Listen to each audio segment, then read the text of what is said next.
Bet 365, where winning is everything. By McDonald's of Michigan. Grab a $5 McChicken meal today. By Rally House, Michigan. It's your city. It's your house. It's the Rally House. And by Steel. Find your local Steel dealer at steelusa.com. It took until well after 1 in the morning in game number 5 of the ALDS for the Mariners to walk it off with Jorge Polanco last year and knock the Tigers out of the postseason. Tigers trying to get back to the postseason for year number 3 in a row. And one more thing, this is the longest win streak after beginning 15 games under 500 before the streak started. The Orioles in 1999, the Phillies of 1991, right before they went on that run to the World Series the next season, both won 13 in a row. Later spots than the Tigers are now, but there is some precedent for teams that struggled early to put something really fancy together. That's right, especially if the offense gets to clicking. You see Gleyber Torres back, Kerry Carpenter back. The lineup looks a little different, Jay, and hopefully that's going to equal a lot of runs and a lot of fun. That sounds like a great plan. I mean, the 99 Orioles had Albert Bell, who had 37 home runs. Maybe the Tigers will hit 37 home runs tonight. First pitch, Tigers at Mariners are next. Series, Torkelson will score, and the Tigers come on the road to Seattle and take game 1. Spencer Torkelson on the first base line. 2-2 tie in the 8th. Rodriguez has come up clutch yet again. The Mariners win it. They tied the series. Game 3. Cal Raleigh with a home run, and the Mariners are on their way to a win here in game 3. Javi Baez, 2-run shot. 7-3 Tigers in the 6th. Detroit has forced to game 5. Tigers answer back. Gone! A home run! Kerry Carpenter. Polanco sends it into right. It will send Seattle to the American Championship Series. And here they are again, the Tigers and Mariners getting together. Tigers baseball is presented by Figer Law. The starts these two teams went on has taken a bit of the sheen off of a budding rivalry, but Heather's probably glued to the radar. Oh, that's not good on the weather graphic. Not. You don't like to see that at all. It's a nice day. It's a humid day, 59% humidity, 79 degrees, but there is some rain in the forecast for these two very quality starters, Framber Valdez and Brian Wu. And the Tigers starting pitcher first. He's presented by Wolfside Windows. He is Framber. Keep the ball in the yard. This is a team, the Mariners, when they hit the long ball, they really go. And if Framber can keep the ball on the ground, which he's good at, use that sinker, get his location down in the zone, don't let him elevate the ball and get it in the air, he should do just fine. They'll face this Mariners starting lineup. This is slugging percentage since May the 25th when the Mariners went on that 8-0 run. They did lose their finale against the Mets to make it 8-1 in their last 9, but some egregious numbers there, including J.P. Crawford, who's back and healthy after a slow start to the season injury-wise. And Crawford will lead it off against Framber Valdez, and we are just about off and running from Comerica Park. First pitch is in there, strike 1. The homestand begins. The Tigers will play 6 against the Mariners and the Minnesota Twins. J.P. Crawford is a pretty selective hitter for a Mariners team that is in the top half of the league and not hitting ground balls, as it's 0-2 on Crawford, who was hit by a pitch mid-May at a triceps issue. The shoulder thing in spring training had him on the IL to begin the year, but he is crushing the baseball now. Yeah, he is. Already got 10 homers. 0-2 for him. And that's served to left field. It's a base hit. McKinstry goes to cut it off, and Zemak in center today, part of the Marygrove awnings. Tigers starting defense. You want to tell people who's there? Yeah, you see Riley in left. Zach's getting the start in center. Carpenter in right. McGonigal short. Torres and Torkelson. Dylan Dingler behind the dish. They're trying to shore up the left side. Zach Short gets to start at short to help with that. They're planning on some ground balls. That's the hope. That's the plan. But Julio Rodriguez is another guy with a big home run number. He's got 13 of them. Two rivals from the AL West Fromber and his Houston days. Julio Rodriguez, always a Mariner. StatCast 3D powered by Google Cloud. There are the 8 hits, mostly on fastballs, and you see what the curveball has done to Julio. Back foot variety. Keep it down with the breaking ball. It's 1 ball, 1 strike. You know, Julio Rodriguez has seen more fastballs this year than he has in his entire career. In May, it was nearly 6 out of every 10 pitches were fastballs in really a non-fastball league nowadays. Now there's a curveball to him. It's not been across the board, but this is fastballs by year. Julio Rodriguez seeing more than ever. Yeah, you see it continue to rise. He can hit the fastball. He can even slug it. But it shows a well-located fastball is still bang for your buck, one of the best pitches in baseball. And as the league likes to go to spin and guys start setting on it, if they have more success off it, they'll end up going back to the fastball again.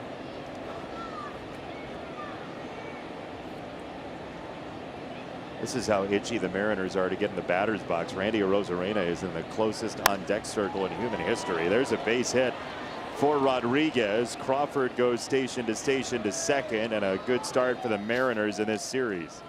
That's what we've seen Fromber struggle with a little bit at times this year, is gets to 2 strikes and leaves a pitch out over the plate for a guy to handle, gets a knock on it instead of being able to put him away via the strikeout.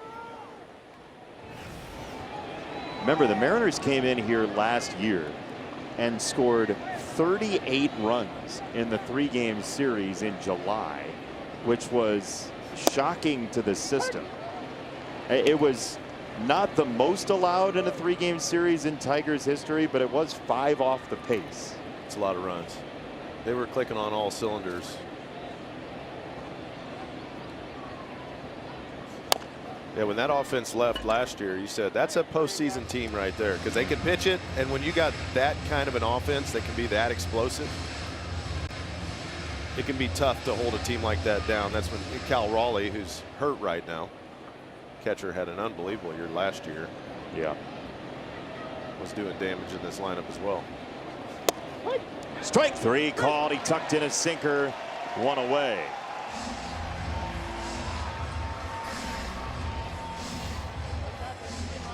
It's a perfect pitch with 2 strikes. Get a guy thinking something soft away, that curveball maybe. Throw a little swing back off the front hip. So called strike rate, Fromber's best bullet in that case to get a strike looking is the sinker. We'll see how high the called strike rate is for him overall. And there's another one to Josh Naylor. By the way, that 1953 Red Sox team that we saw scored the 43 runs against Tigers in a 3-game series.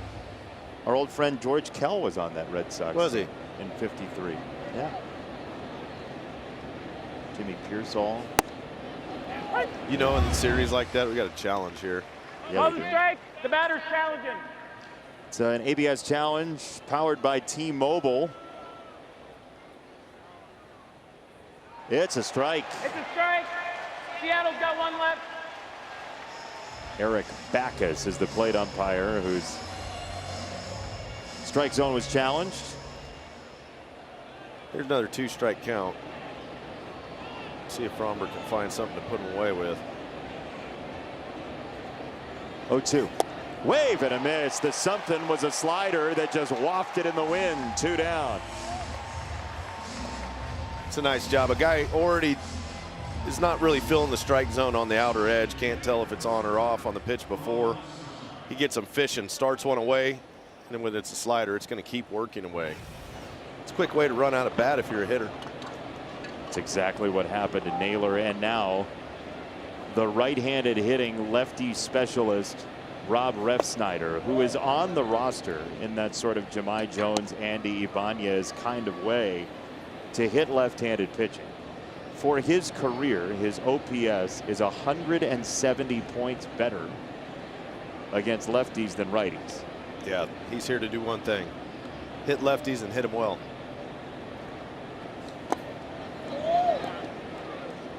It's 2-0 on Refsnyder. Mitch Garver has done that in his career as well.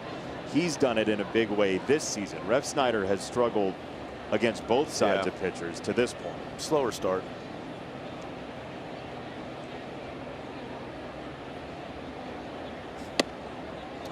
That's a strike.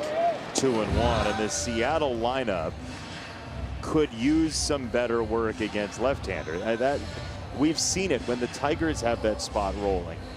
It's a very dangerous club, the righty who can hit lefties well. Yeah. If you don't, you kind of get that lead sinker feel when lefties are on the mound. That's it. When you got a guy like Crawford, who's one of your hottest hitters, he's a lefty, and then Naylor is the other lefty. Those guys get neutralized a little more when the lefty's on the bump. Then you're missing the switch hitter. Cal Raleigh hasn't been hitting lefties well this year. He crushed lefties last year. And we won't see him in this series based on everything we're hearing. He'll do a rehab assignment over the weekend with the oblique issue that Cal Raleigh's been dealing with. And Brendan Donovan, the left-hander, is out as well, who had been at the top of their lineup the first month and change. Refsnyder to right field. He drops in a base hit in front of Carpenter. Crawford around third. Throw is not caught. Crawford is home, and the Mariners have the lead. Carp had a chance at him. Crawford beat the wrap. The throw is up the line just enough. Carey hauled it in. He was going nothing but home. No cutoff man. But Dingler had to try to backhand the baseball in a do-or-die fashion. Just couldn't quite come up with it because he knew he was going to have to come across with the tag quickly. See how it's just up the line. If it's to Dingler's left just a hair, it's a lot easier play for him. And that's why teams are aggressive in the third base coaching box. Carlos Cardoza that time. Yep. And the hop was short. Needs to be a long hop or no hop. And not down the line, up the line. So instead of the backhand play for the catcher, if it's on the forehand, he can get him. What did you think of the form on the throw? He let it go a little high. It was a little high out of hand. You know, you want that ball to be at a nice low trajectory so you can get a one hop into your catcher. Garver to second base. The lead will be 1-0, and that's all for Seattle on 3 singles in the first. Tigers will hit next.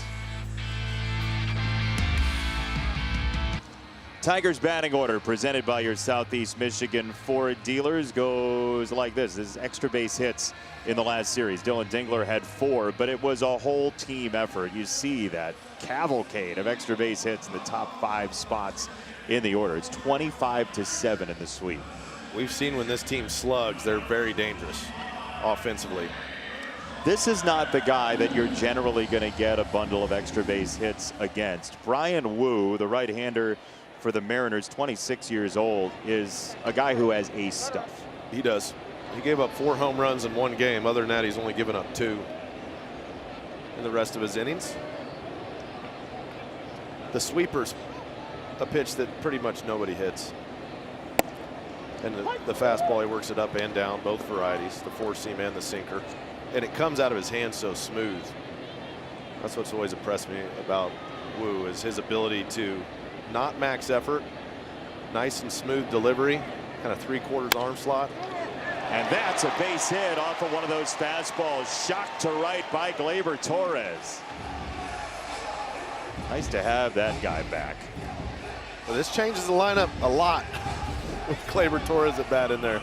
You see the smooth delivery, but Gleyber's not fooled. He's ready for the 98 heat. See how quick he gets ready, gets that foot up, ready to hit right away. Look at the difference in the Tigers when Torres plays versus otherwise. I'd say he's an instrumental piece in this offense. Yeah. Here's McGonigal. There's ball 1 on a fastball. But Wu is very willing, especially against right-handers, but to lefties as well, to lay in that fastball. It's 57% of the time lefties see the 4-seamer alone. You said it. It's an uncomplicated delivery, and it's really an uncomplicated arsenal as well. Yeah, he just got good stuff. His arm works so well. When it comes out of his hand, you'll see him. It doesn't even look like he's trying, and the ball just pops out at 96, 97 miles an hour.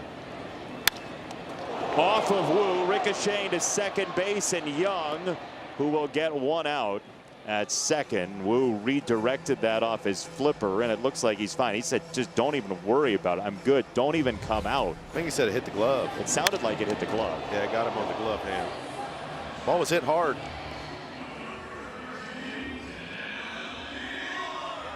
He almost caught the stinking thing. Wow.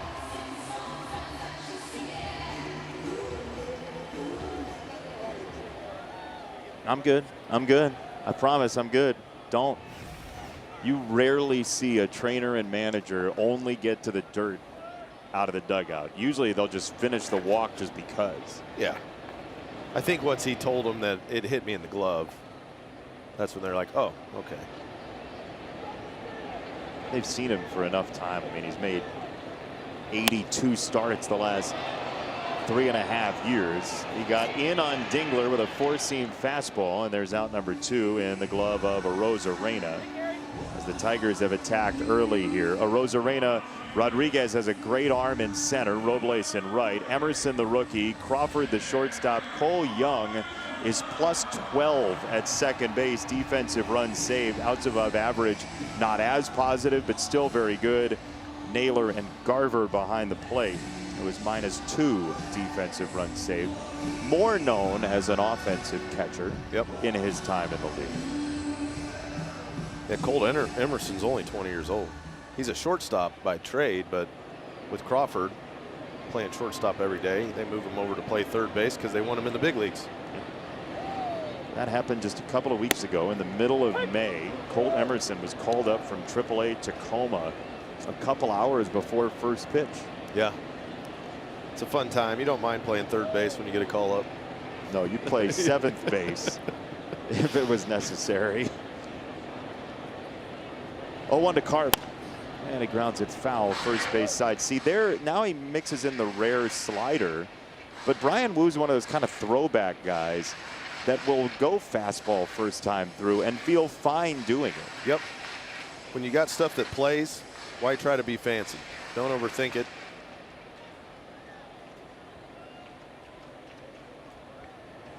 And then once you try to get them, the guys are trying to get on time with your fastball. Then if you throw a bad slider, that wasn't his best slider.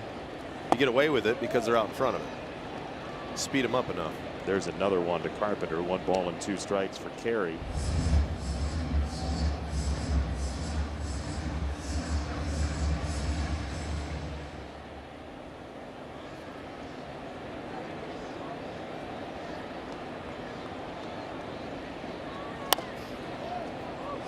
So McGonigal started over at first and lurched into a use of his own brake pads there, but he looked like he was thinking about going.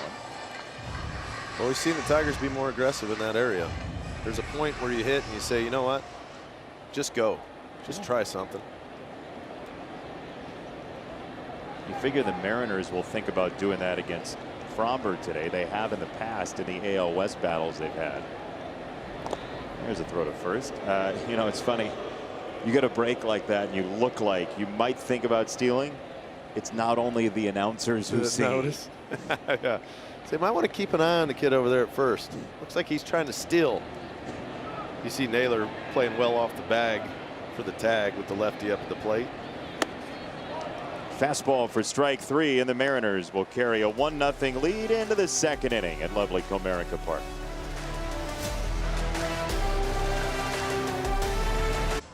The last time the Tigers and Mariners matched up against each other was in the ALDS back in October. A.J. Hinch spoke about that series today. He does a really good job of keeping himself and his players in the moment throughout a season. And looking back on that one, he said it's one of the most memorable, most epic series that he's ever managed in. And Game 5 was definitely one of the most epic playoff games that he's been a part of. He said the one thing games like that can do, especially when you come out on the losing side like the Tigers did, is help a team like the Tigers regulate their emotions, go through the highs and the lows that come with within a game, within a series, and within a season. The only way you can get at bats like that, get good at being in moments like that, is to be in those situations. So again, that's 2 years in a row that the Tigers found themselves in the ALDS Game 5 and on the wrong side of it, but they'll hope to take the next step, and that will start with stringing some wins together against the Mariners this weekend, guys. Yeah, Daniela, it's a good point, and it speaks to how important these at-bats are in June right now for the Tigers. There's a ground ball from Young to Torres, one away with Robles coming up. Andy, the Tigers have put themselves in a position where even this series, you can say, is June turned into their playoffs. Yeah, that's right. If they right. don't win now, they're going to be eliminated. If you don't put it together now and start winning some ball games and getting this thing pointed in the right direction in a big way, you're going to start staring down too big of a deficit to overcome. Well, you get deadline eliminated. That's it. And as of today, well, 2024, that's what everybody thought too. Now, you're right. with that was a very special place in time. That season will live forever as a very special season. You can't bank on that every year. Yeah, that's the thing about this deadline, is to be really sunk. You need to be more sunk than normal because the American League is treading water at best. Yeah, right now. If there is ever a year to be playing not great baseball and to have a really bad May, it's this year in the American League. Especially when 20 teams in the wild card era have made the postseason after being right here where the Tigers are today, 5.5 back of a playoff position as of today, June the 5th. That's in an elevated American League or elevated National League compared to this year where, I mean, Ken Rosenthal just said it on social media today, like the land of opportunity is the American League. Boy, is it. This is like the old expansion of the West. Just come in and stake your claim wherever you want to go. Where do you want to be? I don't know. A place called Oklahoma sounds pretty good. You want to go there, Jason? Sure. Bring a stake with you. Plant it in the ground. You got your own piece of land. Let's go. Are you gold panning right now? Is that what you're saying the Tigers are doing? That's why they call them the Sooners.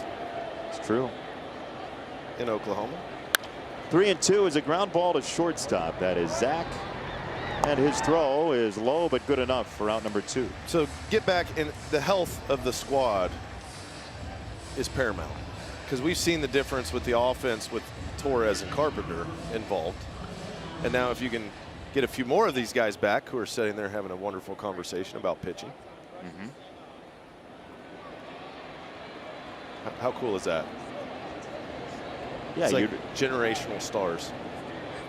Yeah, you don't get that very often. No. Especially established young star, established star in the final couple years of his career. Right? You get young guy coming up, learning at the foot of the veteran. But this is 2 Cy Young winners and peers in accomplishments in many ways. Yeah, yes. Multiple Cy Youngs between both of them. 1-0 for Emerson. That's in the air for left field and a foul ball. Riley Green got into second gear but couldn't slide over and make the play. Everybody just look out for walls. Yeah, we don't need any of that. He went in wisely feet first where the ball was against the wall. It's too tight to try to do a head first dive and catch it. There's no chance. By the time he got over there, he's just trying to slow enough momentum down to give himself a prayer of an opportunity. To cozy up against the wall. 1-1 for Emerson. That is the sinker that made Fromber as nasty as he was as an Astro.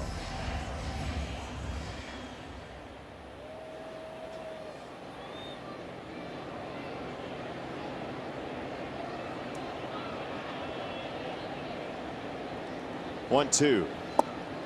Strays way outside. 2 balls, 2 strikes on Emerson, who, as you mentioned, was 20 years old when the game started and will be throughout the game.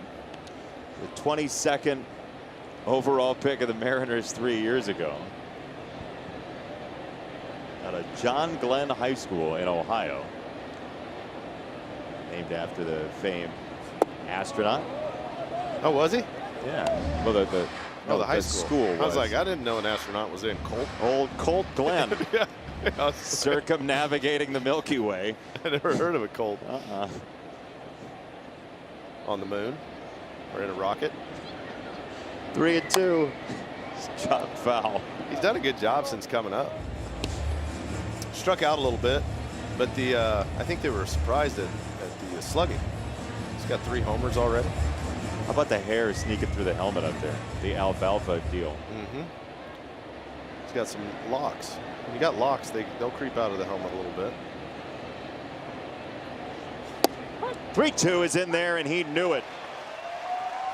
Third strikeout for Framber Valdez. After going down in the zone a couple times, he blows the high heat by him.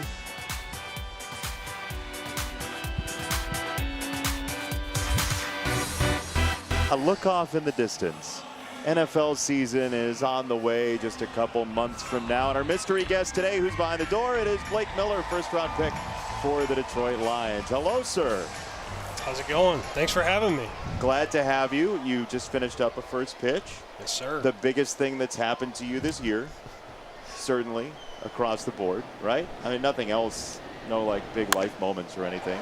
That's a first pitch base hit for Riley Green. Thanks for bringing that luck. What were you going to say? It's definitely up there. It got the nerves going a little bit. What's more intense, first pitch or draft day? You know what? Then the nerves were pretty comparable with that first pitch. It's something I'm unfamiliar with. And so just my lifelong dream. So here it is. This. Right, here it is. You have a giant tiger. You have paws behind it. That's a good pitch. That's not bad. That's a good pitch. We got it relatively close to the zone. That's what we wanted. Nothing in the dirt was the goal. Love it. Congratulations on being a first-round pick. All joking aside, I know how much work you have to put in to get that done. Congrats. Thank you. I appreciate it. It's it's such a blessing to be in this position, and just thankful to the good Lord for blessing me. 0-1 pitch hit to shortstop. What a play by Crawford. He's up with a throw that's not in time. The Tigers in 3 pitches in the inning have 2 runners on. We're going to have to keep Blake up here forever. You're stuck now. Crawford makes an excellent play to stop the ball and turn around and throw it to second base. But Riley Green hustling into the bag. May have beat it. I think we have a challenge. The Mariners are going to challenge. Dan Wilson will challenge here. Crawford just basically break-danced to try to make the play and throw it in. That is very close, and it looks like, Andy, what do you think? It's so close, it's going to be tough to determine unless we see some other angles, because that's actually a really nice job, because it's not a catch until win. Blake, what do you got? Until win. So the ball's in the glove? Yeah, right. What do you think? What do you think, Blake? Because is the ball in the glove there or not, is the question.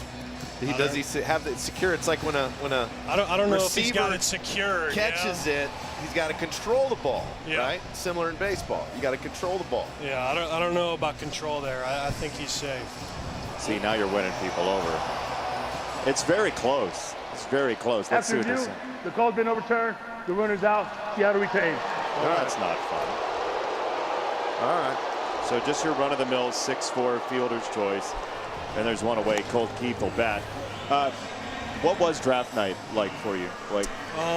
It was an amazing night. I got to spend the time with family, friends, girlfriend, her family.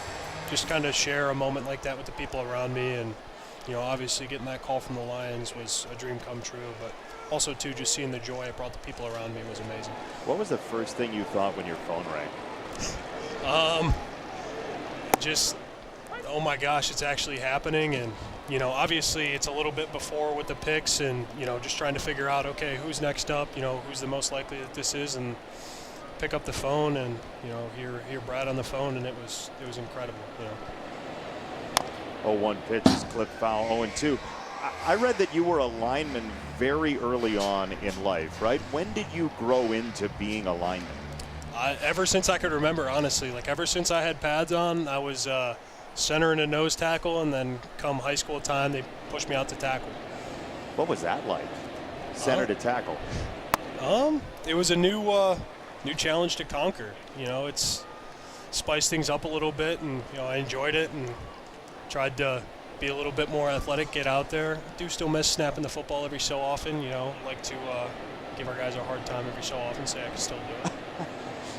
1 and 2 is upstairs. I like the head bob you did. We didn't see it. We were watching the pitch. You were like, yeah, a little more athletic. Yeah, outside, a little bit, tackle. outside, a little more. Yeah, you know, I mean, you don't see the, especially in middle school football, you don't see them moving around the center, pulling the center. You know, obviously, you know, Cade will get out there and move and get in space, but that middle school, that high school football, you know, they'll get the tackle out there, not as much center. So what's the mind frame, like the mindset of an offensive lineman tackle? Because I was a baseball guy, but you know, you got a guy, a grown man who's very athletic that wants to kill a guy behind him. Your job is to make sure that he doesn't execute his plan. Is it like a raw mindset, or is it more like, hey, You know, I think there's a time and place for both. I think, you know, you got to have a little bit of that dog in you, a little bit of that fire in your gut. But at the same time, you can't let it overwhelm you because it is a technical thing to do as well. So you got to kind of find that balance between that, you know, real fire and then also, too, that calm, cool, collected technician. did you ever like have a play where you're just going to go straight fire and I'm going to bulldoze this guy and he got right around you and you fell on your face? Or anything? Yeah, and you know what? You learn pretty quickly after those, like, hey, we got to tone this down a little bit. You know, those will teach you. Can you teach Andy that, please? Yes, I have yet to learn that. I just keep falling on my face. It's amazing. You know what? Eventually you'll learn from it. 1-1 to McKinstry is fouled away. So why didn't you go to Ohio State? Honestly, you know, Clemson just called to me. Can't say enough good things about Coach Sweeney, culture he's built there. Just the staff that they have there is amazing, and I've loved my time there. So I just can't say enough good things about him. You know, you wearing a Tigers jersey and not going to Ohio State just won you the most street cred you could possibly imagine. They called, right? There's some. Yeah. I went on a visit there and whole 9 yards, but Clemson did it for me. What is it about Dabo Sweeney? Because I've heard that from so many people, the family sensibility he has.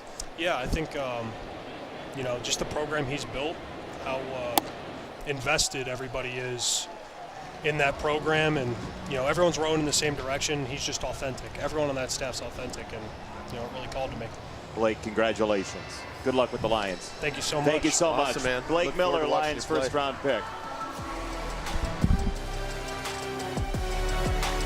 Chevy's strongest player, leadoff hits.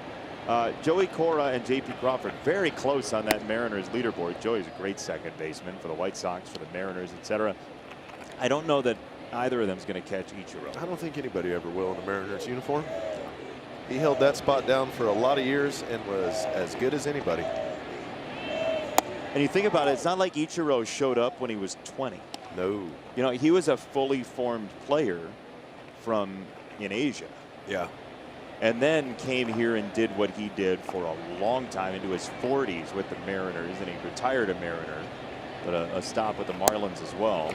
So there's a strike, 2-1. Hey, you think about, what was it, 2,400? 2,400 hits as a leadoff man. That's 200 a season for 12 years. Yeah. And again, you know, you hear people talk about Ichiro when he was in batting practice, right? And he could homer with the best of them. Yeah. He just made a choice to be a hitter for average, and his career average was 311. Yeah. Hit it all over the field. But he made his debut when he was 27 with the Mariners. He was 27 years old. He played until he was 45. Well, that's why there's real arguments when people talk about all-time hits leaders. If he would have played, because he would have been in the big leagues probably at a fairly young age, 20, 21, 22, right in there, for sure. How many more hits would he have got? That's inside. It hit him. Oh, boy. Crawford gets plunked, and he is in pain. Up around the hand, wrist area.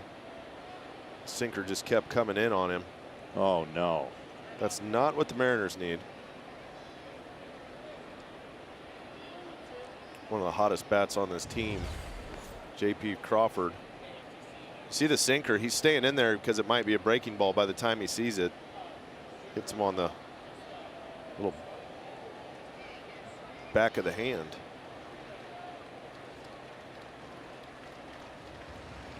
Yeah, like finger, wrist. Yeah. You know, the hope is kind of that meaty part of the side of your hand that's down around the knob, where at least there's some cushion, because the bones in the hand and the wrist are pretty small.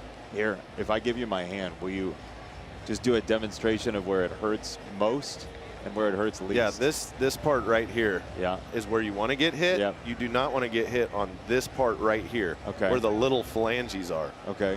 Don't talk about damage. my phalanges like that. Yeah. We've had a lot of phalange issues in the booth between my pinky. Well, yeah. And your mallet finger that turns white. And I have white when it's finger. cold. We're the two worst James Bond villains in the history of Major League Baseball telecasts. White mallet finger and white finger. Mallet finger. Ulrich Goldfinger came in and was like, who got me these henchmen? Crawford at first. Julio Rodriguez going to bat. Good sign that J.P. Crawford's going to stay in for Seattle. They did the squeeze test. You see if you can squeeze the trainer's hand to make sure, because usually if it's really damaged, you can't squeeze your hand, put any pressure on it.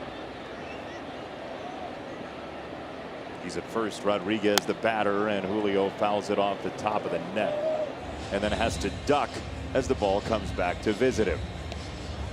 He looked like a wading bird at the beach. You know, like a flamingo, just dip its and then he saw. I'm down. surprised he saw it coming back. Usually people don't look backwards when they're hitting. After you foul it off, you just kind of go by your business. He looked like one of those lawn ornaments, like the spinning bird that dips its beak. Watch.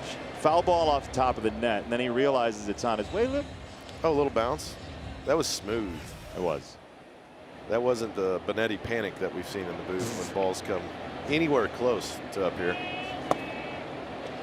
So, how long did you rent the bus for, Andy? Which one? Just for the day? To run me over with it over and over again, or? I got a great deal on it. Is it an hourly rate? Yeah, it is, and I got such a good deal. It's just getting started. Might as well use it if you've got it. 1-2. It's a foul ball from Rodriguez. Trying to get that curveball chase. After a couple curveballs, a lot of times they like to go back to something with a little heat, but the biggest thing if he throws the fastball is the location of it. Well, and Julio is one of those guys who can fix it on the fly. He's got one of the fastest bats in the AL West as he calls for time here. So he got into his last 2-strike count. He got a sinker that was out over the middle and hit it hard to right field. That's why you see a lot more curveball changeup action. 1-2.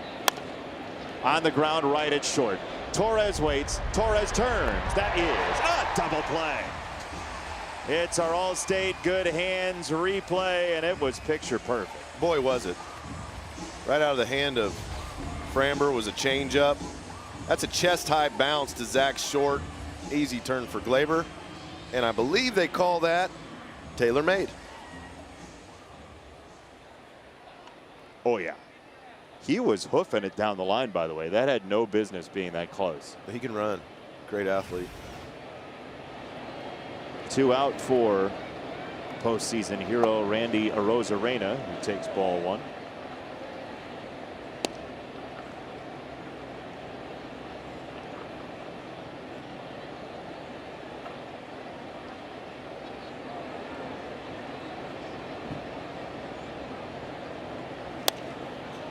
Arozarena went to go get that changeup, and he skies it foul. When you add Framber Valdez to your rotation, you are betting on the idea that you're going to climb the double plays turned leaderboard, and that has happened for the Tigers at tied for 4th in baseball this year. One of the things that does signal is there are base runners on. Right. And contact. 1-1. He's flirting with that swing back all game so far. He keeps trying to get it. Froze one guy with it earlier. That's a good pitch, though. I like it when a guy can go inside, even in off the plate. Try to help keep him off change-ups away, breaking balls. Yeah, he locked up Arozarena last time, so now he flips him a curveball 2-2. Speeds a guy up just a little bit, because a hitter knows if the ball's in or he's going to throw in, you have to catch it out in front of your body, which means your swing decision has to be made a tick earlier than if the ball's down the middle or away. So if you know your swing decision has to be made earlier, you guess fastball, and it is a breaking ball or changeup, you're definitely going to be out in front. Oh, that curveball threatened to reach out and reel in the strike zone. It didn't, and it's 3-2. Tried the back door. Couldn't quite bring it back enough. 3-2. Rosarena grounds it foul, third base side. The AL Rookie of the Year 5 years ago at Tampa Bay, Randy Arozarena, who's played in 45 career postseason games already.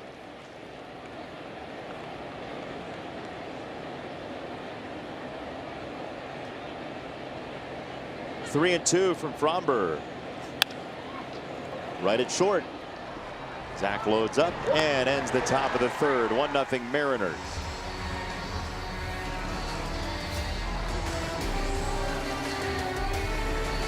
AJ and Aaron Hinch have recently started the initial Responder Fridays, where they invite first responders from around Metro Detroit down to spend a day at the ballpark with dinner, tickets, and experience before the game. Get to meet Aaron and AJ Hinch, and today I'm joined by two of the first responders that were lucky enough to come down here today. It's Morgan and Nico Tonti. You guys, welcome to Comerica Park. First of all, tell me what each of you do. Morgan, why don't you go first? I'm currently Detroit Police Sergeant. Amazing. And Nico? I'm a firefighter for Detroit. And how long have both of you been serving the city? 10 years. 9 years. 9 years. So how did you guys meet? She was partners with my cousin actually at the time. They rolled up to the firehouse and I started chit-chatting with her and off it went. That's amazing. So you guys met on the job serving the Detroit community? Yes. That's incredible. And your family actually has a legacy of firefighters in your Tonti family. You are the seventh? Is that the number 6? And okay, Yep. That's amazing. So do you guys serve together? What's the family lineage there? It was my grandfather and his brother, and then my dad and two of my cousins and uncles, and now my brother and I are on. So we don't run at the same house, but we're in the same part of the city. What made this type of work important to your family? My family's from Detroit. I think it was just something that worked with their schedule and everything they wanted to be able to do, give back a little bit, and just pass down. It's all I ever wanted to do growing up, so I just fell right into it. Amazing. And Morgan, what about you? What makes this important? I think just like being a part of a city that is growing and coming back and has so much potential, and being able to serve the city who are so passionate about the city, I think it helps me every day. And you both spend your lives dedicated to helping others. AJ and Aaron, welcome you guys to Comerica Park today. How impactful are programs like this, not only for you guys as first responders, but all first responders in general? Yeah, it's an awesome opportunity. A huge thanks to the Hinch family, of course. But be recognized for a little bit for going out there and doing stuff for the community. It's nice to be recognized for that. Get a little back. And you got to meet AJ Hinch before the game today? Yeah, it was a very cool experience. What are your impressions of AJ? A very laid back, easygoing guy. I mean, he's just an everyday, regular guy. Yeah, I would agree with that. And I imagine that you grew up Tigers fans too, right? Absolutely, for sure, yeah. You grew up in the Detroit area? She grew up in the Detroit area. I grew up way out in the middle of nowhere. All right, well, were you always a Tigers fan? Always a Tigers fan. I love that. You too, Morgan? Yes. That's amazing. And you guys got to share this moment with your 1-year-old son, who's not in the picture right now, not in what you're seeing on TV, but he's adorable. How cool is it to have him here with you tonight? Oh, it's something she's always dreamed of for sure. It's been a lot of fun. I love that. Thank you both so much for taking the time to join us, and we're honored to have you here at Comerica Park tonight. Thank you. What a cool program that AJ and Aaron have put together to honor so many first responders who put their lives on the line daily, minute by minute, in our community and beyond throughout the state of Michigan. And I know we have a lot of Tiger fans elsewhere who have been first responders who are watching from across the country, and we thank you one and all. Gleyber Torres from Brian Wu. Here's a chopper up the middle. That's a knock. Gleyber's 2 for 2. Magic wand time for Gleyber Torres today. Yeah, it is. When you put the ball in play, you make things happen. Team's got to play him straight up. You don't see as much of a shift against Gleyber because he's not just going to be pole happy. He'll hit the ball where traditional second base is. That vacates the center of the field. and he's on base. You see the defensive changes. J.P. Crawford's out of this game for the Mariners, so he got hit by that pitch. He stayed in to run. He then left the game. There's the first pitch. Laser from Kevin McGonigal. Glaber is going for third, and he is in there. He saw that in left field, Arozarena was going away from the bag as he fielded the ball, and Glaber Torres ripped it for third. Yeah, that was it. Arozarena is going towards the gap in left center, and Glaber doesn't even stop. He just keeps running, and Arozarena just naturally throws the ball to second and was like, wait a minute. You just kept going. Why did he keep going? Because I wanted to get to third, Glaber told him, and he did. But that's it. When a guy's running away from the play, especially a right-hander right there, if it's a left-hander and he can backhand the ball or come around it a little bit, it's a different scenario because that ball was hit hard. Generally, Andy, in the league this year, teams have wanted to be very aggressive as they're going to appeal and see if he missed second base. He did not miss second base. Tigers have 2 hits in the first 2 pitches of an at-bat in this inning. Slugging on the first 2 pitches of an at-bat, 476 this year, 319 overall. That is a massive jump, and generally it's about first pitch fastballs in the strike zone. That's it. Don't miss those first pitch heaters. You don't want to let him get ahead in the count. Against quality starters, you have to be aggressive. You have to hit them. They're not just going to walk the bases loaded and allow you to score runs that way. Quality starters, you have to hit out of ball games. You mentioned the 4 home runs in St. Louis on April the 25th. 3 of the 4 of these were in the first 2 pitches of an at-bat, and all 4 were on fastball types. 0-1. There's a second pitch swing. It's lofted short center field. Rodriguez on the run. It checks up in front of him. Out at second base is the call on McGonigal. Torres scores. We're tied anyway, as Dylan Dingler just sent a road flare out to center field to level this game.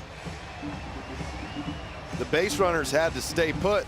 It was a broken bat hit high in the air. Both base runners have to check, is the ball going to fall? And by the time you know it does, if you're the runner going to second, you get hung out to dry. Not much you can do, because you don't want to, if he catches it running in, get hosed over at first base. You find yourself kind of in between, and it was a nice play to get the ball in quickly from Julio Rodriguez, who you mentioned has a great arm. Main thing there is score the run. And the Tigers did. That's officially a fielder's choice. It goes 8-6 on the fielder's choice, and it is an RBI for Dingler. Hot Corners says all 4 hits have come in the first 2 pitches. There's a reason. Hot Corner following along. Hot Corner is a great reader. Oh, Kerry Carpenter on a slider. It's a drive to right field. It's way back there. It is gone. Kerry saw a host of sliders in the first at bat, and he put some paint on this one. It's 3-1.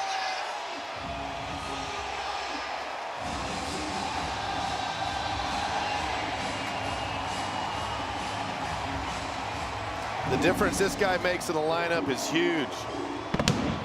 Sliders for days, first at bat. He sees one down in the zone, stays on it, hits it high and deep to right. Boy, is it good to have Kerry Carpenter back in this lineup. So you say Glaber Torres started it. Good to have back, too. Yeah, you know, you've been in lineups like this, too. Kevin McGonigal, Riley Green especially, the 2 left-handed hitters, were getting targeted so much. And they were not getting much to hit at all. That's nothing against everybody else. When you're the 2 prominent left-handers, though, the later innings are just rife with lefty pitchers that are in there for you. That's it. They have targets they're going to go after. This was one. 1-1. I mean, it's a little bit like why you go get a lockdown cover corner in the NFL. Yeah. You shut down one side of the field, and then the rest do whatever they do. They're probably going to run the ball a lot more when you have one lockdown cover corner. That's it. 1-2, Wu to Green. And Riley pumps this to center field. Rodriguez back on it. He's still going, and he makes the catch with that blue glove into the wall. But Kerry Carpenter launched one over the wall. There's that smile on his face because he knew what that slider was going to do.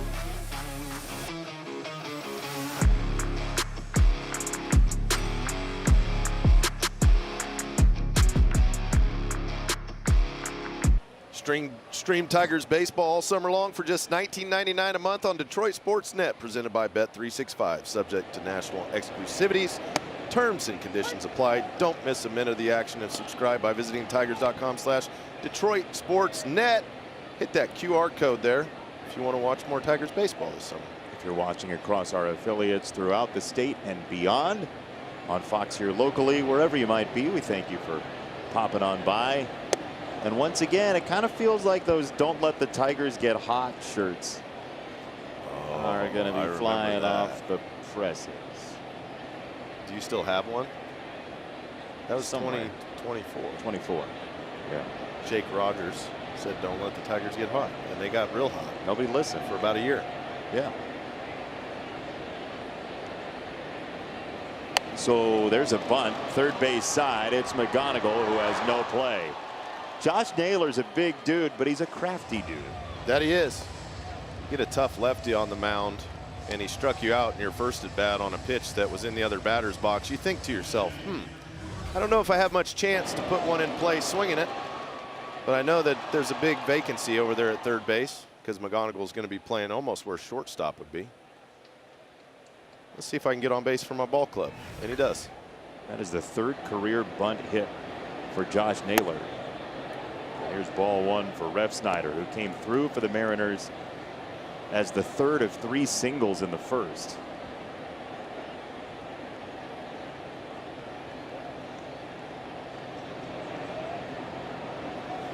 So nowadays in Major League Baseball, they check to see, first of all, your height for the ABS challenge system, but they also measure your sprint speed, right? Your bursts, your ability to get up to speed quickly. And out of the 100% of players, Josh Naylor is in the 3rd percentile in sprint speed. This ground ball to shortstop is knocked down by Short, but he can't corral it. As that ball trickles away, it's a single for Ref Snyder.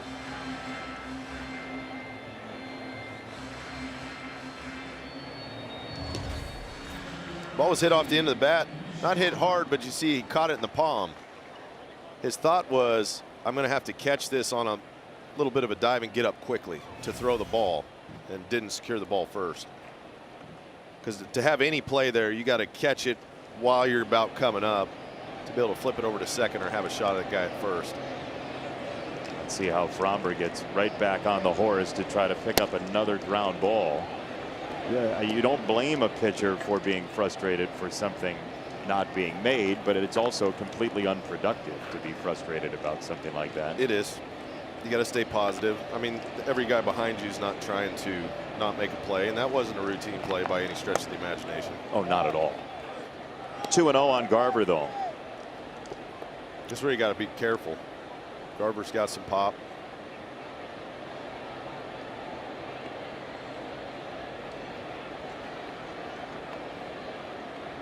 (2-0). That's foul to himself. Evidently, there are magnets in the baseballs and the players tonight, because Julio Rodriguez got chased down by his own foul ball, and then Garver's never wanted to leave home. But the secondary part of the play, good news is these balls aren't traveling quickly. It's like how I throw it to my 6-year-old. Nice and easy. 2-1. Upstairs, 3-1. You think Jack's watching tonight? He might be. Yeah, it's not bedtime yet. We're getting ready for Megan's birthday tomorrow. She's got a big birthday tomorrow we're excited for. What'd you get her? Basically building her a little flower studio in the basement. Look at that. 3-1, fly ball left field. Riley Green on the move, coming in, and he is there to make the catch. 1 away. While we mull over how great Andy is of a husband, let's get a message from Figer Law. If you've been injured in a motorcycle crash, make Figer Law your first call. Figer Law. All we do is win. All we do is win. But you know what you need if you're going to build a garden? What's that? Water for the flowers. Oh, boy. No, thank you. No. One down, Cole Young takes ball one. These turn into big innings. Once your team gets the 2-run lead in the bottom half, you rolled over to the top half. You want to really hold this down right here. Brian Wu gave up a few, but he's not an easy guy to keep scoring off of. It's a little bit low, 2-0. Fromber's been behind the last two. He also threw ball one to Refsnyder. That's close.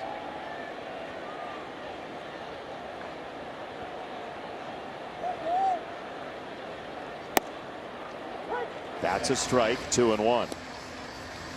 Young wants to challenge bad, but he's second guessing himself. He thought the ball's up, but they already used one challenge and lost. If you try there, you'll lose both your challenges in the 4th inning. So he thought better of it, didn't challenge. He's ahead 3-1 on Fromber here. Robles is next. This is the last chance before a righty. Then you have the lefty again, Emerson, after that. Then another righty in Wisdom with the injury to Crawford coming up. 3-1. Strike, 3-2. It backs Young out of the box. With the rain coming down, a pivotal batter here. 4 sinkers in 5 pitches. No breaking balls yet.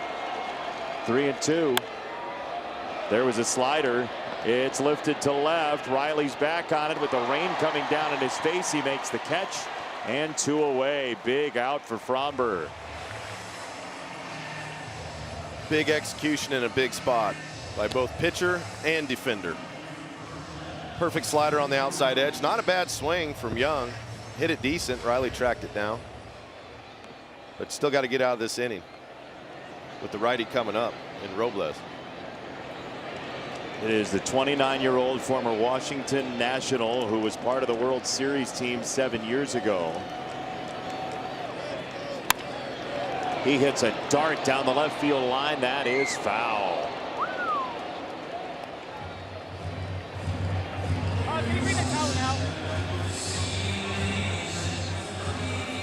One of those batting stances you never forget.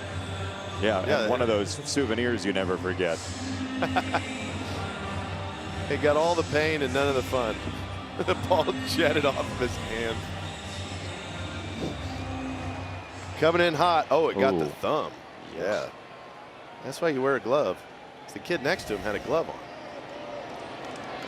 Kid should have gave that guy the glove.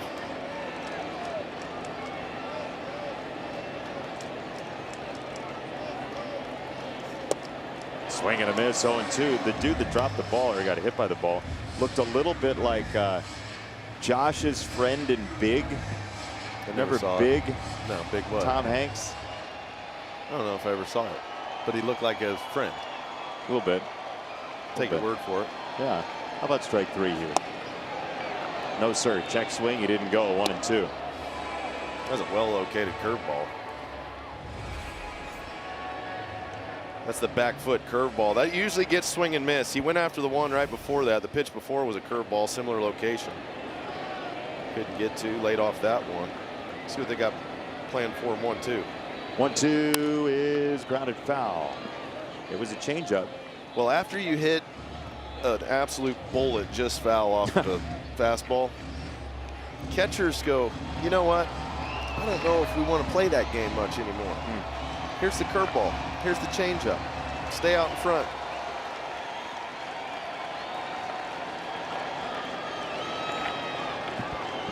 1-2 to Robles. Naylor at second. Refsnyder at first. It's a lazy pop up to shortstop. Zach is on the grass. He makes the catch, and the inning is over. It could have been a big inning. Instead, the Tigers hold the lead.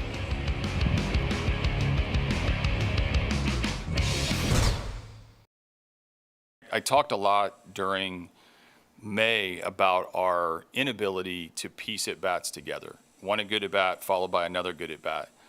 We have two at the top that are going to show you how it's done on piecing together at bats back to back that are difficult on the pitcher even when you don't have success.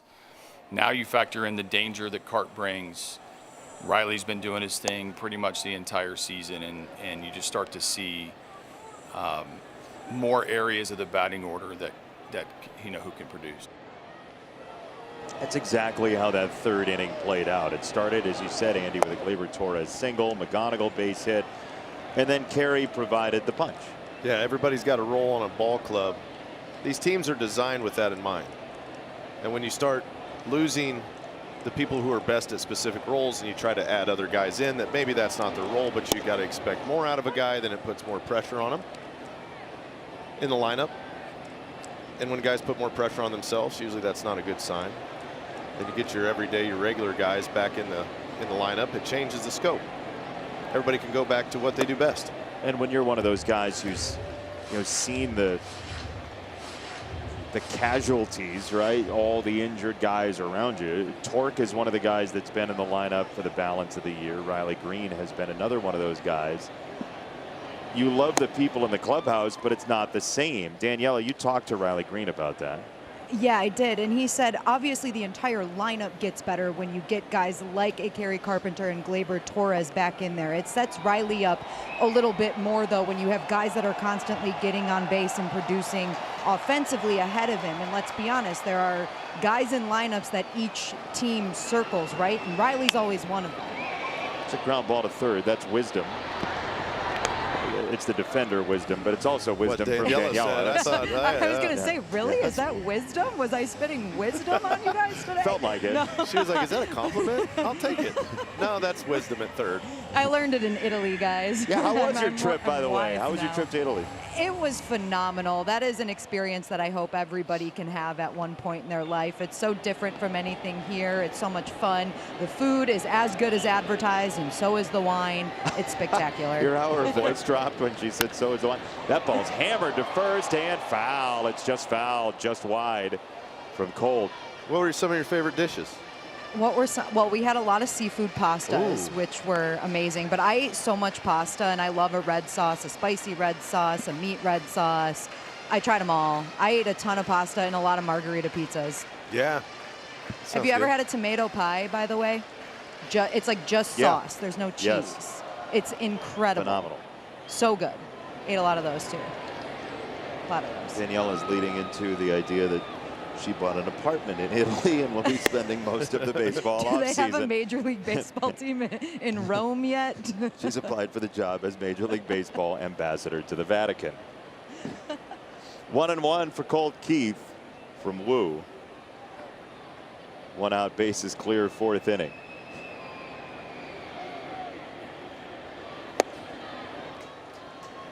You do feel for Colt in this at bat, right? He smokes a ball down the right field line. It's like just a hair foul, and that's the way his May and June have gone. Yeah. That's the way his seasons went. He's had balls that could be easily home runs. It's like they're a home run in 99 parks, just not the one you happen to be in today. Even in the one that Daniela was in around lunchtime a week and a half ago. 1-2 from Wu. Fouled back.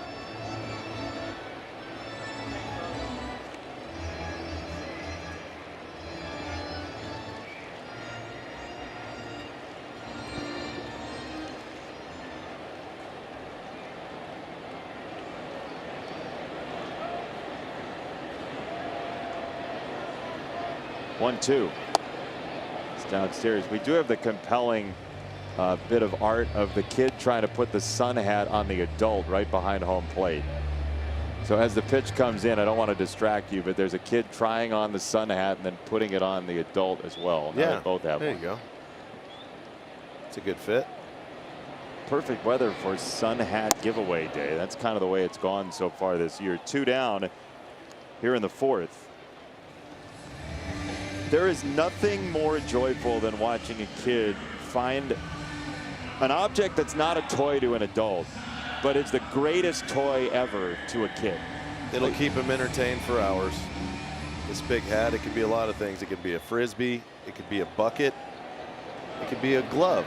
I saw people in batting practice trying to catch batting practice home run balls with their bucket hats. How'd that go? Not well for them. I didn't see it work one time. Not once. I saw a lot of people get hit in the hand and the body trying it. It's like, could you sit down so we can watch the game? Just please turn around, watch the game. 0-1. It's downstairs, ball and a strike. But that's why you come to a game, to explore. That's right. Now you know how it feels in the booth. It's a lot of this. All right, can we get back? Just at least turn and watch the game. It's in the air to left field. McKinstry to Arozarena. Andy, focus. We're going to the 5th. Huh?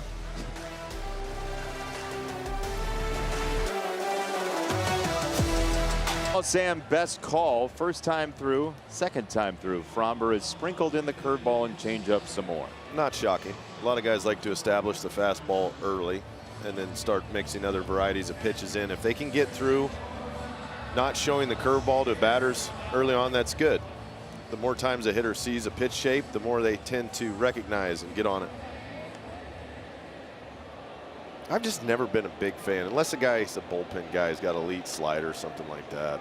For a starting pitcher to just spin the ball a ton, I just feel like you're always inches away from hanging sliders that get hit real hard. Which you feel like batters are waiting for. Oh, I feel like it speeds a lot of bats up across the league. You know, I see guys struggle way more to hit 96, 97 consistently for power than hanging sliders. We did a little very cursory research, like pretty basic research, but velocity for a pitching staff really matters. When you look at the bottom 10 teams in average velocity for your staff, and the Tigers wouldn't be there without the pitching injuries, right? When you lose some frontline guys, you do lose some velocity. The bottom 10 teams, this is percentage of pitches thrown 96 plus. The bottom 10 teams in just fastballs 96 plus have the worst winning percentage of the group at 444. That's a pretty big drop off. And again, it's just one season and it's a couple months. Yeah. But it suggests that you need to have some hard throwers on your roster to go along with nasty secondary stuff. Yeah, with velocity comes swing and miss as well. Slug, less slug, more swing and miss.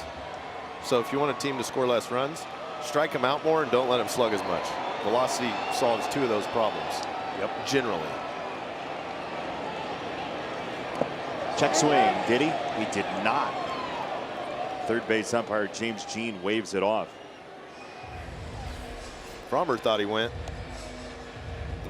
Yeah. Ooh. That's close. He's like, come on.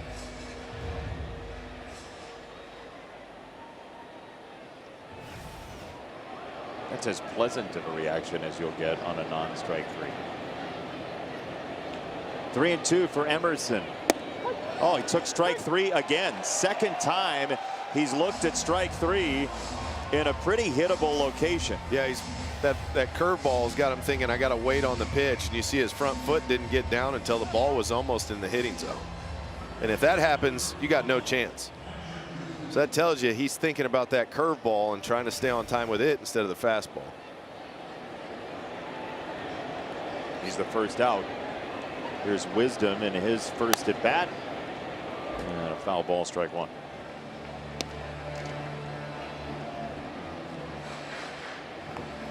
Patrick Wisdom had a couple of really big home run seasons under his belt. He's most known for his time with the Cubs for 5 seasons, but 28 homers 5 years ago.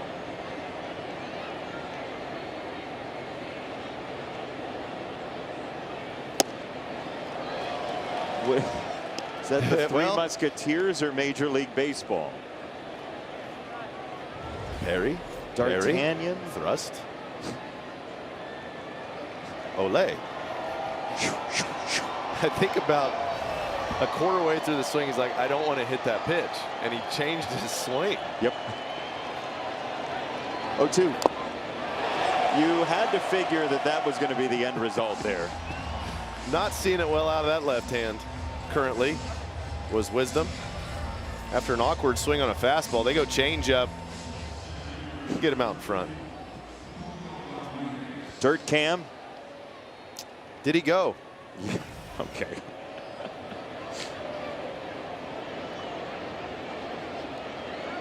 Two down for Julio Rodriguez. Pitch number 86 for Fromber. And it's inside, ball one. That's been a good pitch for him, though. He's thrown that in there to speed the hitters up and then go with the breaking pitches and the changeups away. It keeps him off of his fastball because it's going to speed him up. They know if he's willing to come inside, they got to make a decision a little earlier. And the curveball, nibble the outside corner, nudge it.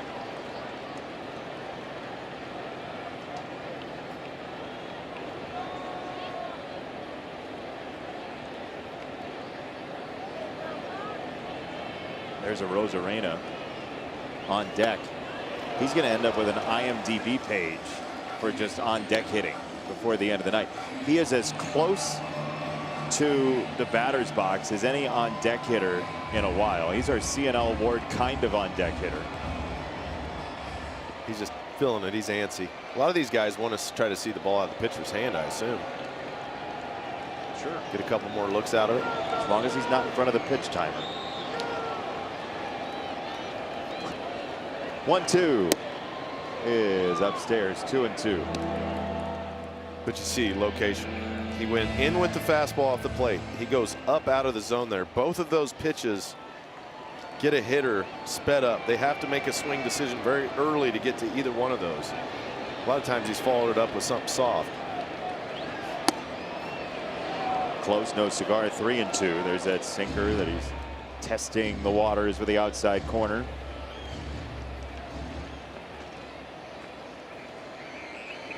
Three and 2 on Julio Rodriguez.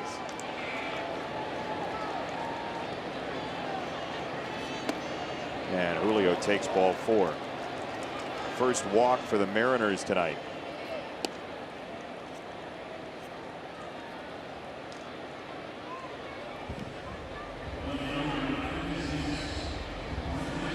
The way Fromber is reacting, he may have selected a pitch that he thought he had a little more leeway with.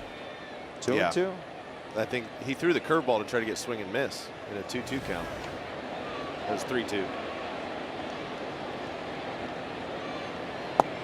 That's one of those where you need one of those, you know, clickers. You go, can I have one of those too? Where's my click? Yeah, where's my clicker? Well, umpires usually do a pretty good job of showing the count with their hands, was the traditional way. The old-fashioned way? The old-fashioned way. Didn't have the abacus lying around, so you might as well use your fingers. I always thought it'd be confusing as an umpire, though. You got to remember that it's backwards, because the pitcher's going to read it left to right. Ball's on the right hand, strikes on the left hand.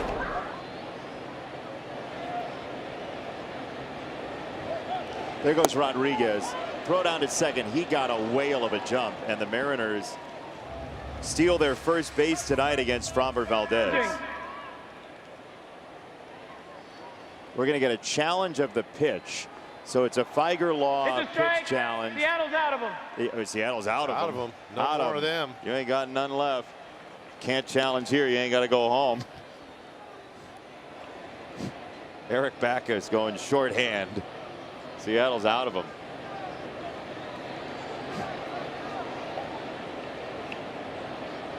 1-1. Rosarena bluffs and takes a ball. 2-1.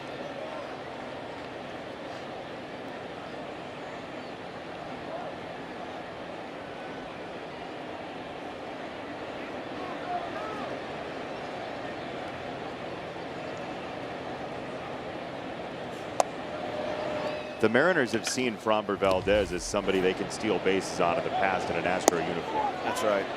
A lot of times teams are just going to go first move or even go off of his timing. Set, hold 1, hold 2, go. 3-1, that's ball 4. So it's back-to-back walks. Drew Anderson has been loosening, but you wouldn't imagine it's for Naylor, who bunted last time, so he didn't see a whole lot of the repertoire. No, he struck him out on a slider in the other batter's box his first at bat. Remember, he challenged the sinker away. Naylor did earlier in the game, and it was a strike. He's not seeing that outside edge very well. They're going to go have a quick chat here, give him a quick minute to collect his thoughts. He's at 96 pitches. You know he's probably feeling a little gassed out there, so wisely give your guy a second to get some energy, because if he can execute the sinker away and the slider away, he can get Naylor. It's an interesting point of what you can learn about a batter based on what they challenge. Story so far in this ball game is the Tigers capitalizing in our Comerica Bank game summary on a ball that just fell in. Got Gleyber Torres home, and Kerry Carpenter's big fly made it 3-1 after it landed in the shrubbery. Framber Valdez got himself out of some trouble with runners on basically all night. Some trouble with runners on basically all night. So Framber saw 2 on, nobody out in the fourth, got 2 flyouts and a pop out, and that was all she wrote for the Mariners in that fourth. So 2 on, 2 out, first pitch to Naylor is ball 1. That is that sinker away. They're going to stick with that. I mean, there's no reason to throw something to him that's going to start over the middle and come back in. And if you go in too far, you risk hitting him.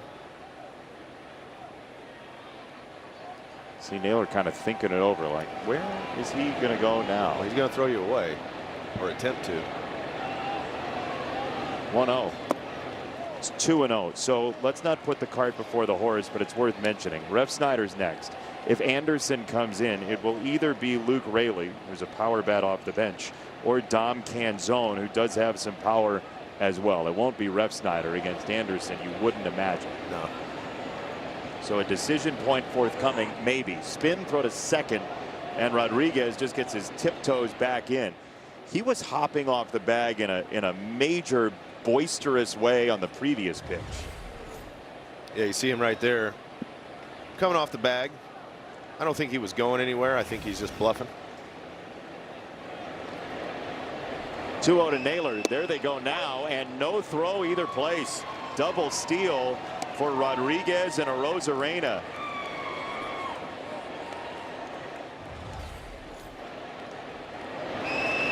So much for bluffing. They were last time. Yeah.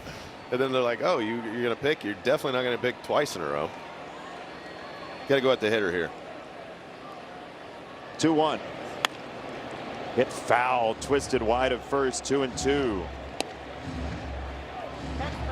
So he threw him that sinker in, which feels like a setup for a breaking ball away if you can get it there.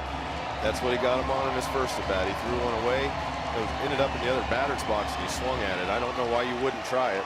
Go for the swing and miss here, because any contact's not your friend. Last thing you want is a little ground ball with eyes or a little duck snort out there.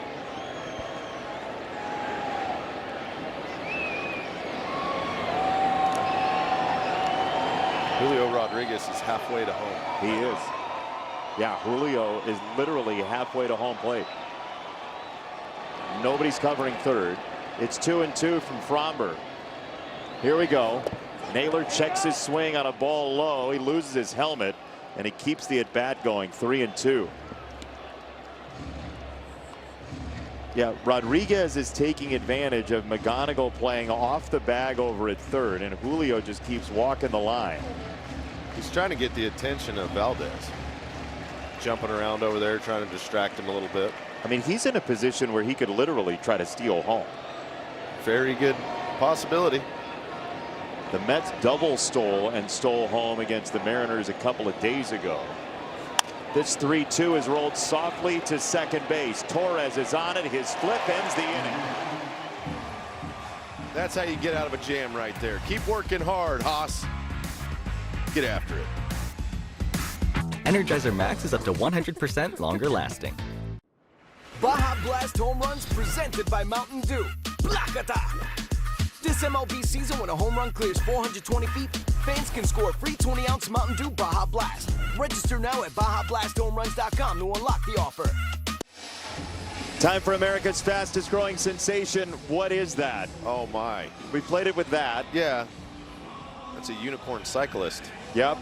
And now we're going to play What Is That with what just happened coming off of Is it a bird? Yeah, what is it a unicorn? What is that? But what is this? Because Framber and Randy Arozarena are having a nice conversation as well. Quick little chat about what's going on out there. Hey, next time you try to do that, I got one for you. No. Looks like a friendly enough combo.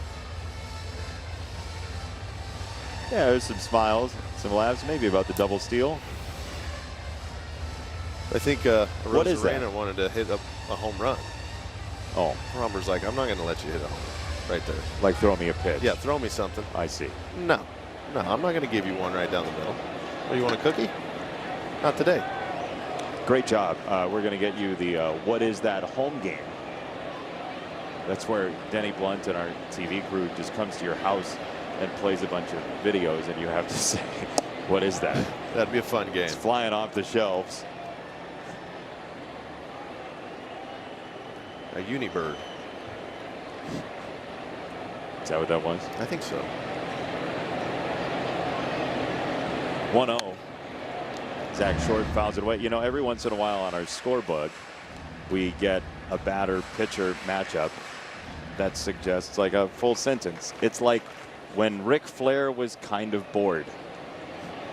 Oh, yeah. Just a short move.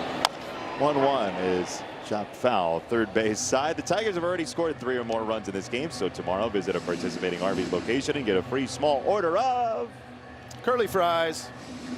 The notorious, crispy, crunchy. They're delicious. Notorious. Curly fries. What are they, Elliot Ness? Potato version of Elliot Ness. 1-2. Name another place that does curly fries. You can't. You can't. Because they own the most notorious curly fry of all. Arby's. So in that they have notoriety, you're saying? They're so big time. I found them in the grocery aisle at the Meijer. Wow. Swing and a miss. Strike 3. 1 away. Remember, memberships for the 2026 season are still available. You can become a 1901 Society member at less total games at a lesser price than full season. Commit to just 18 games and you'll unlock the best perks like price, location, exclusive member benefits, and more. Visit tigers.com/2026 to start your membership journey today. 1 away.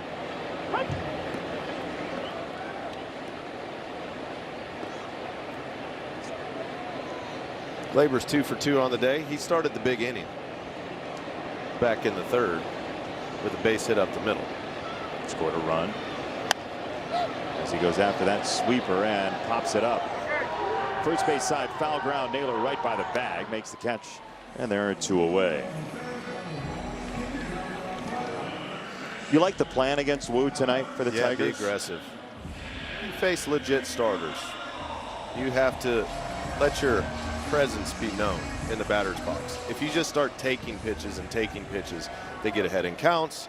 Then he can throw the sweeper more. We haven't even hardly seen the sweeper, which he's fastball heavy, but that sweeper's really good for him. He hasn't been able to get to it. We just saw one there to Torres. He's struck out 6, but that's mostly in the bottom of the order. And when there's been damage, the damage has come very early in at-bats. Here's a guy who allowed 0 runs in 3 of his last 5 starts coming in.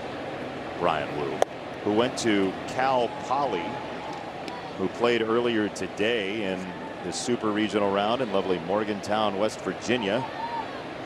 Cal Poly Mustang. Brian Wu. Same school as the Wizard, Ozzie Smith. Played shortstop there. Brooks Lee, we've seen recently. Mitch Haniger, former Mariner. Our friend Mike Krukow, Giants color analyst. They did lose 12-2 earlier today against West Virginia. So they're going to have Country Road stuck in their head for 24 hours.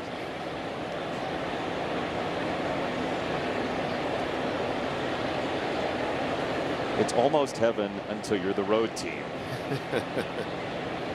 1-2. And McGonigal takes 2-2.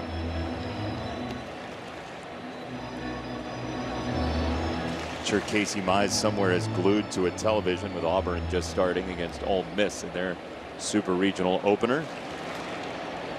Kevin McGonigal was a commit to Auburn back in the day. He ended up being drafted out of high school by the Tigers. So he and Colt Emerson, actually, the shortstop now for the Mariners in this game, are friends from playing with Team USA together. And they both actually were committed to Auburn back in the day. Stacked team. Oh, imagine.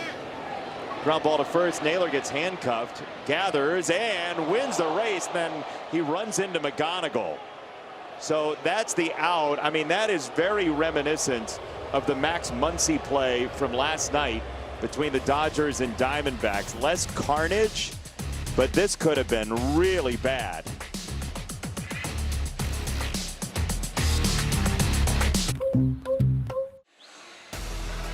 Tigers baseball on Detroit Sportsnet is brought to you by Wallside Windows, local and family owned, celebrating 82 years as Michigan's leader in replacement windows. And by your Metro Detroit Buick GMC dealers. Little one enjoying one of its very first baseball games ever. Drew Anderson, our Wallside Windows pitching change, trying to keep it right here with the Tigers leading 3-1 in the top of the 6th. And he'll face the pinch hitter Dominic Canzone first, as we expected. Ref Snyder's day is done, opening up the possibility of maybe Tyler Holton for that Naylor, Canzone, Garver, Young spot next time. Yep. The lefties come through. Probably a good idea, but against these lefties, Anderson's changeup and that high fastball are going to be priorities. What a curveball for you. That's how you steal a strike. I love that pitch. I bet you liked hitting a first pitch curveball. Only to get it off the board. only problem is if you can hit, if you can stay with it, because out of hand, it's such a ball, your body just shuts down. If you're just thinking fastball, you know, 0-0 count, new guy comes in, you're coming in off the bench. Say, all right, I'm going to find me a first pitch fastball, and then it starts way up and away. Your body shuts down, and then strike one. Oh, that's nice.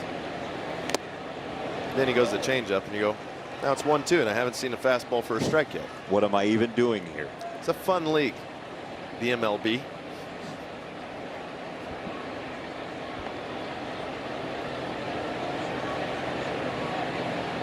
One and two from Anderson.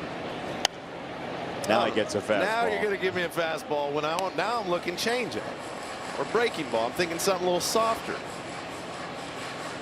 Try to throw 97 by me. All right, I'll see your 97. Changeup. Fly ball center field straight away. It was a changeup. It's McKinstry to make the catch. And here's a message from your Southeast Michigan Ford dealers. Now during employee pricing for everyone, get $10,002 in savings on the 2026 F-150 XLT 4x4. See your Southeast Michigan Ford dealer today. Sort of a wet night here at Comerica Park. The rain's been intermittent. See the towel there for plate umpire Eric Backus. Daniela Bruce is downstairs. Andy Dirks, Jason Benetti. Daniela, I hope, is staying dry down there. I am. Don't you worry. Where are you? By the set, actually, hanging out with Peaches. Oh, are you? Yeah. Good guy to hang out with. That's a great guy to hang out with. He got his giveaway sun hat, so he is just sunshine and rainbows right now, despite the rain. Peaches with that sun hat on looks like a guy that just got in on his first timeshare. He's taking selfies. He was so excited. That looks more like a beet farmer to me. You know, very specialized. Beet farmer. He's the Dwight Schrute of our broadcast.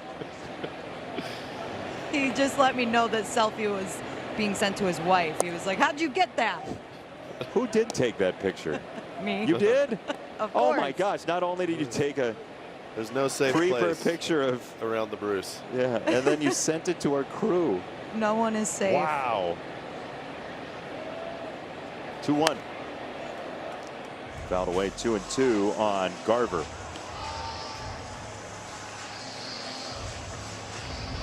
Mariners came in winners of 8 of 9. They are the leaders in the American League West at 33-30. That's 2.5 over Texas and Ath. Swing and a miss. That curveball dancing for Drew, and 2 down. When you establish a fastball, the curveball plays really nice. You saw that started at the very top of the zone, ends up down out of the zone. That's got so much movement to it. You'd have to predict the location. And if he knew the location, he probably wouldn't have swung. That's why pitchers have an edge when they got good stuff. But you'd never tell them that. Once in a blue moon. Once in a blue moon, you have to give them a little encouragement. Did you ever say to a pitcher, like, you got great not stuff? on the other team.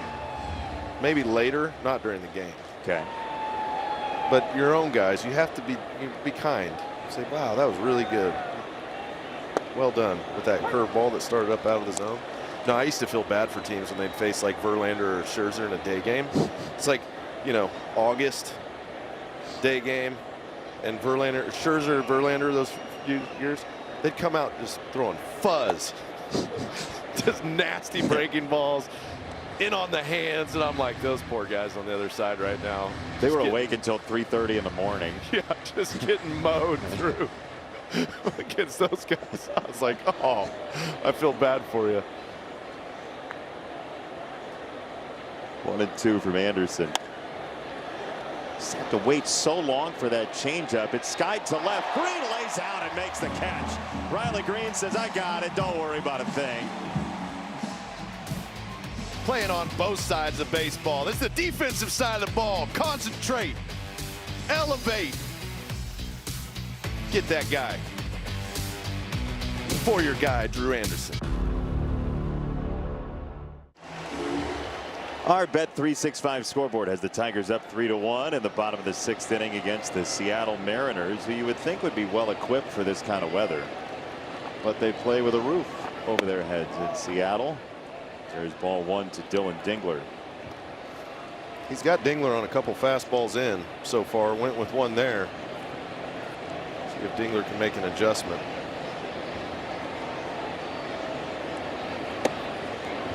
It's a strike. Wu at the top of the zone with that sweeper. He's thrown just 71 pitches. I mean, that is, you mentioned it, that is economically sound from Brian Wu. He gave up that 2-run homer to Kerry Carpenter that stands as the lead for the Tigers.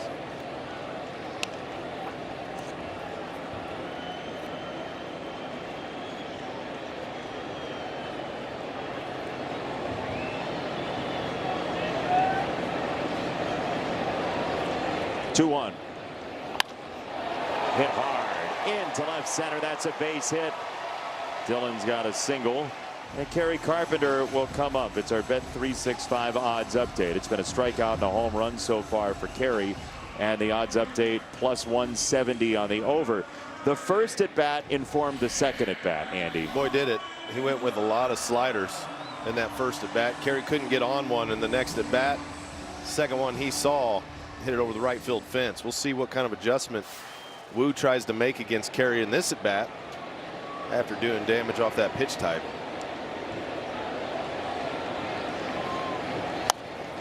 None. Another slider. No adjustment. That's called confidence in your stuff as a pitcher, because that's basically the same slider he hit out. That one was a little more down and in. But he's got a game plan and he's sticking to it.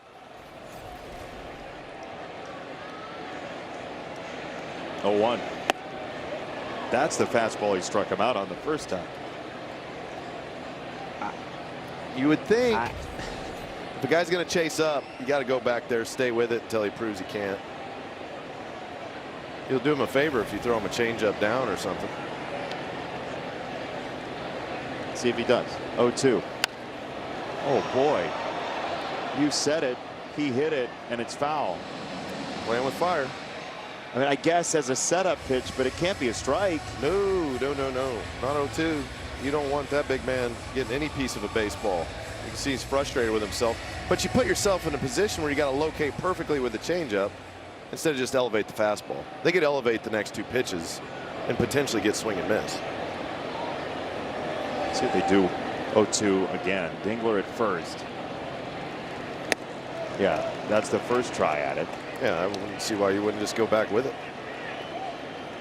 little bit lower. Yeah. Then 3-2 if you want to roll out a changeup or something.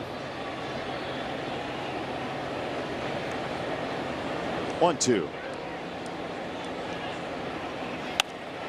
Right back there. And he got a sky-high pop-up. Wisdom makes the catch, and we get a message from Rally House, Michigan.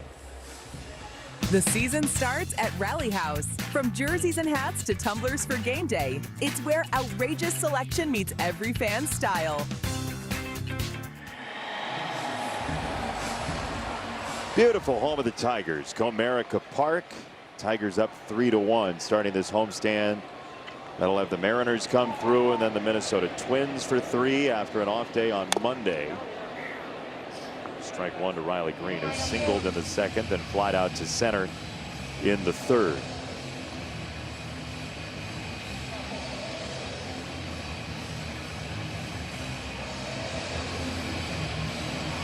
Having an incredible year again. He just keeps improving. Year-over-year progress for Riley. Already an all-star in his last 2 seasons, making a definite bid for it this year as well.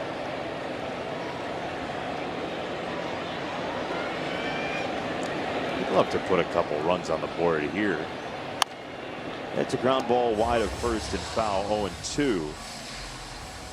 He does have, we talked about bat speed a little bit, and MLB's measuring bat speed pretty solidly this year. He's in the top 10% of bat speed in Major League Baseball, and that's part of the reason he's been so good at adjusting left on left.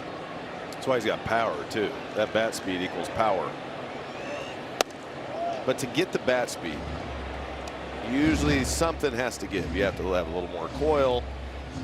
Your swing is usually a little bit longer, the high bat speed guys, which leads to more swing and miss potential, which Riley has tried to negate some this year. But there's a balance there, because if you get too much for your high bat speed guys trying to battle up and, you know, just hit a base hit to left, you're going to lose some of the pop.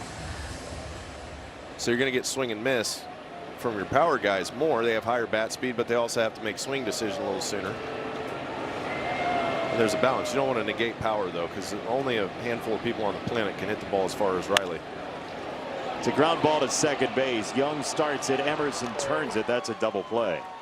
4 and 6 and 3, and the Tigers are done here in the 6th. Mariners turn 2, 8-9-1 coming up for Seattle. Brian Wu is thrilled.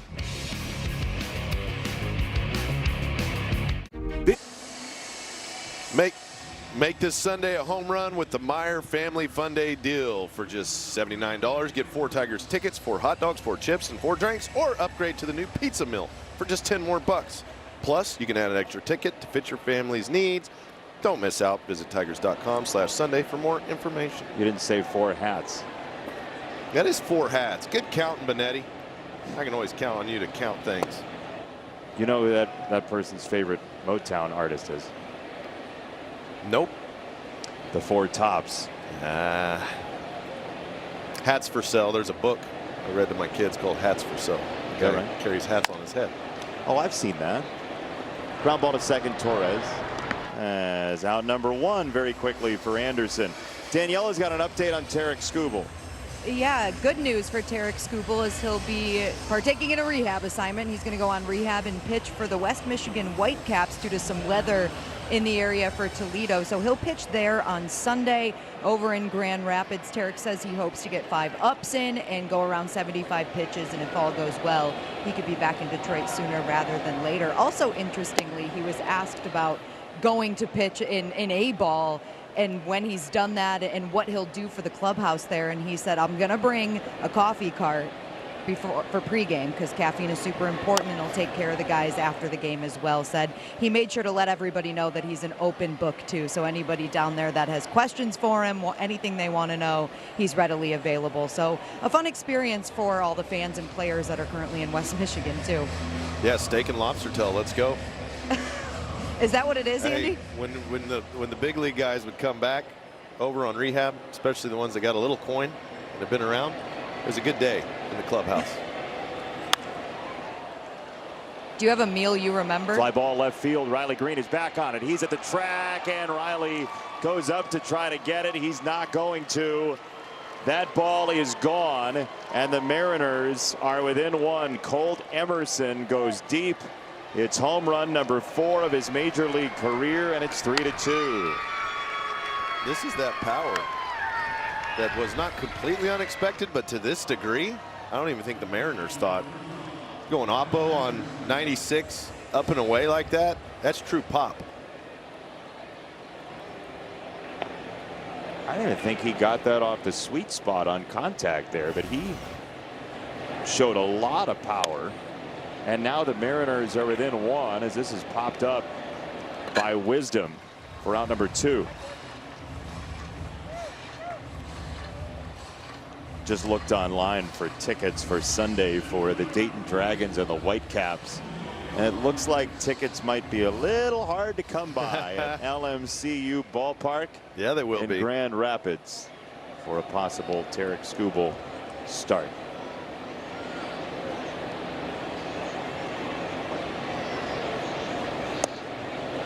That's a strike call to Julio Rodriguez. Looked like he might want to challenge that.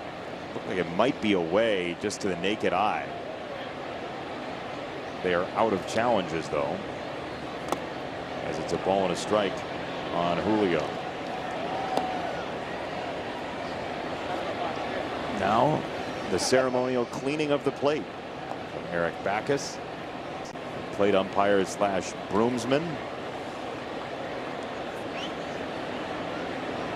1-1 to Julio Rodriguez. And he clobbers this ball left field side. That is a fair baseball. Rodriguez can really run. He'll coast into second base. And now with Tyler Holton loosening in the Tigers bullpen, the tying run is at second here in the 7th. That changeup stayed up. He throws the kick change, which is designed to have more vertical drop. But that one just planed out. Rodriguez takes advantage, hits it down the left field line. Another righty. Rosarena coming up. Drew will stay in here and then probably go to Tyler Holton if this at bat doesn't end in an out. Naylor's next, so I think you're dead on. First pitch, fly ball right field. Carpenter back at the track. It dies at the warning track. Phew. 3-2 at the Figer Law 7th inning stretch. For a Nelly postgame concert Saturday, we honor Negro Leagues players while Sunday looks to the future. Get your tickets now at tigers.com/blackinbaseball. Always a great weekend here at Comerica Park. We look forward to that coming up later on this month. Brian Wu stays in. There is action for the first time in the Mariners bullpen tonight. Edward Bazardo is getting loose for Seattle. 0-1 is there. A sweeper that held the line. 2 strikes on Torque. Yeah, as aggressive as the Tigers hitters were early, it kept his pitch count down. Only at 85 here in the bottom of the 7th. Nasty sweeper, 1 away. Yeah, at the bottom of the order, 6 through 9 has no hits against Wu so far tonight. Thinking sinker. Sinker would have come back on. The sweeper stays away.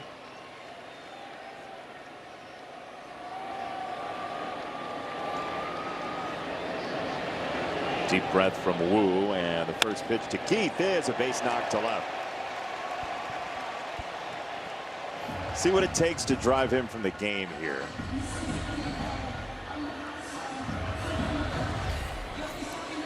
Fastball away. Just stays on it. Pokes it to left. Gets him a knock.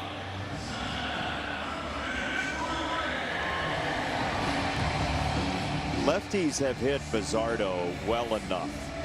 Like 100 points on weighted on base average, that you would imagine McKinstry and Short would see Wu.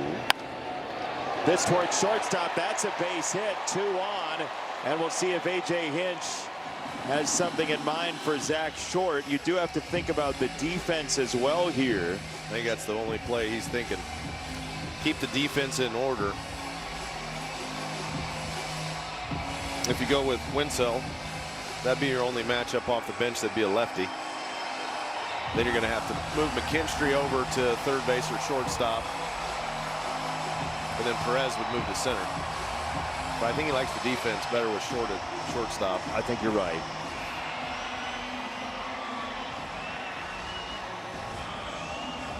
So now Wu is going to talk it over with his catcher Garver.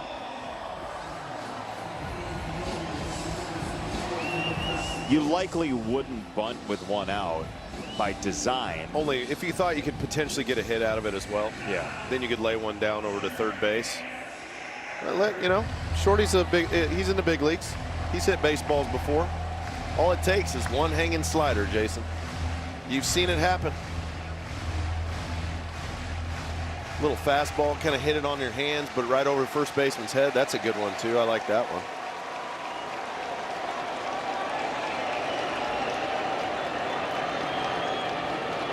First one. Check swing and a strike.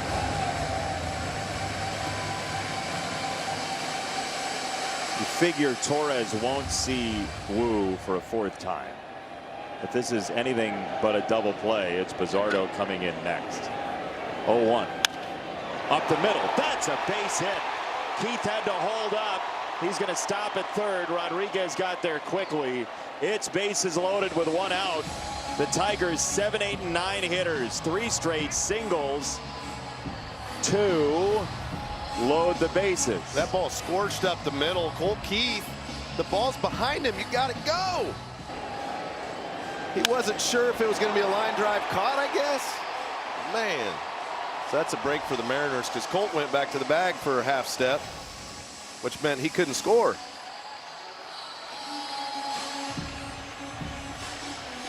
So Dan Wilson had a lefty up as well. You would imagine that would have been if McGonigal was a hot spot at bat. I think this is going to be Bizzardo. Yep. He's coming in. Bases loaded, 1 out. Torres against Bizzardo next.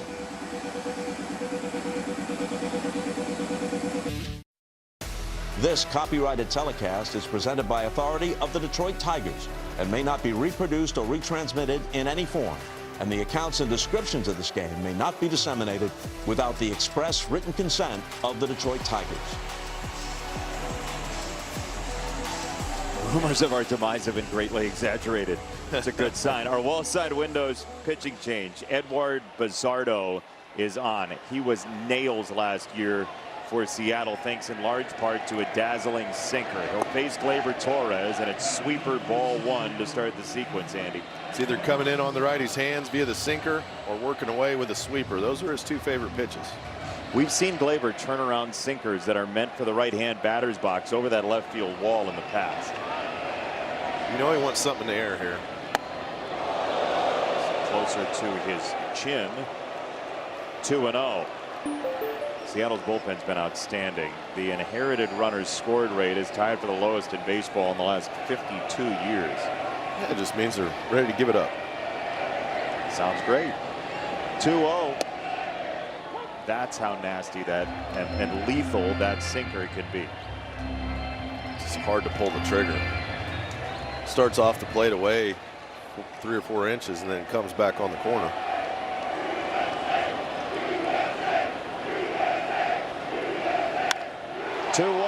To right field. Robles back on it. He jumps. It's over his head. It rolls all the way to the wall. 2 are home. And the Tigers make it 5-2. Thank you very much. Robles did not read that well at all, and the Tigers get an extra run because of it. Robles didn't know how hard Gleyber Torres hit this ball. When he runs over to it, he gets caught in between and tries to turn around on the inside of his body, which is always a no-no in the outfield. You want to stay with the run going away from the ball. As soon as you turn into it, you're always in trouble. Mistimes the jump. Big break for the Tigers. McGonigal takes a strike. That was one of those balls that just held its line in the air and kept buzzing, and Victor Robles did not read it well. No, that's one. It goes to the lights for a second when you go to right center there. I don't think he trusted his read, because he could have kept going back, but he kind of stopped and paused and then tried to turn to the inside. If you turn to the inside on a baseball, you always want to keep your back away from the ball if it's going over your head. That's how you get burned. And he did. 1-1 lifted foul, third base side. Wisdom is over. Short could tag if he wanted to. He will not. And Wisdom throws a bowling ball in. You have to give it a thought if you're Zach Short, just in case he loses his footing on the throw. Yep, make him throw it.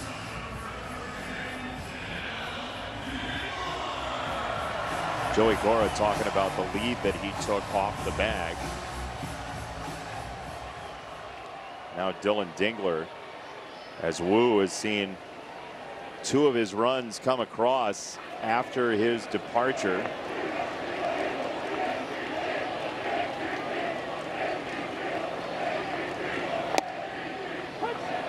It's a tight fastball, strike one. Are we hearing correctly? Those are MVP chants? That is MVP. All right. I'm in for it. What else has the guy got to do but catch outstanding baseball and hit the ball really well? And be a challenge beast.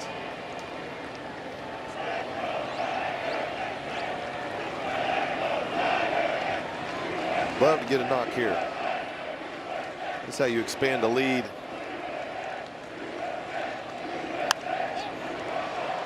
High in the air, first base side, foul ground. Naylor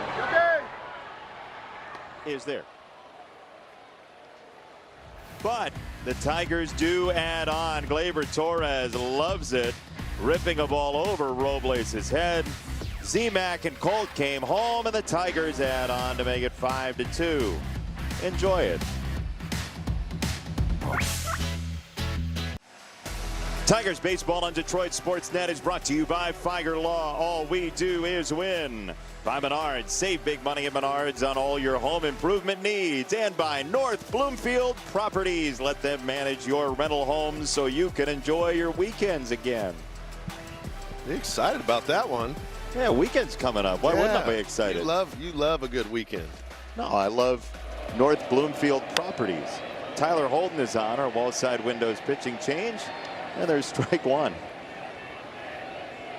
Said that like you've had some weekends you didn't enjoy. You're excited to actually enjoy one. Well, May was tough. Okay, May was tough. Weather-wise, winds-wise, it was tough. Any further critique? Yeah, no, I'm excited. I'm glad you're happy. It's good to have happy Jason. Is it though? I like happy Jason. Didn't you enjoy Game 2 in New York against the Mets with all the moving of the on-deck circle and the fake challenges? Oh, you didn't enjoy that? That's nothing but dust in the wind. It's happy Jason. Using that law degree. 1-2 on Naylor from Tyler Holden. That's a dart to right field down the line and fair. It's going to end up in the seats as a souvenir and just go plinko to the second to last row of the first area there. It's a double for Naylor. It's a Pat Naylor double. It's a breaking ball up. He just rotates the body quickly, gets the bat on the inside part of the ball, keeps it fair down the line. Nice job staying on it.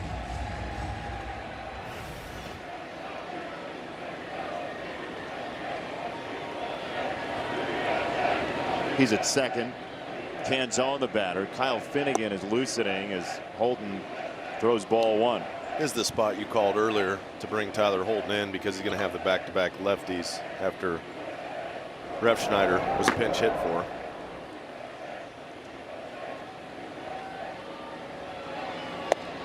Canzone watches ball two. You then have Garver next. So if it's 2 on, nobody out for Garver, that That is a win for Dan Wilson in the Mariners dugout, because Garver does have substantial pop against left-handers especially.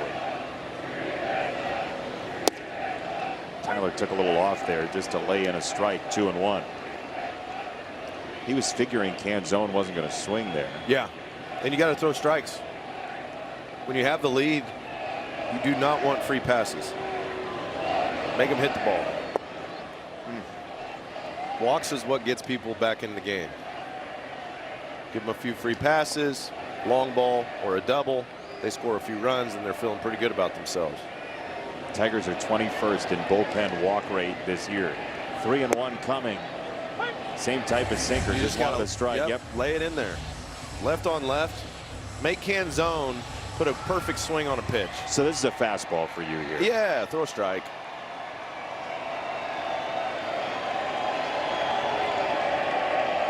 3-2. On the ground up the middle, second base. Torres is over. His throw is on the mark. And that's a big first out for Tyler Holton. It's a good job to battle back after going 2-0 with a runner in scoring position. The runner does move over, but the Tigers have a 3-run lead. That run matters, but it's not the end of the game. It's not the end all be all. Outs are at a premium right now. So no matter what you want to do in this situation, you don't have to get cute. You want to get ahead in the count and be able to get to a 2-strike count and try to put a guy away.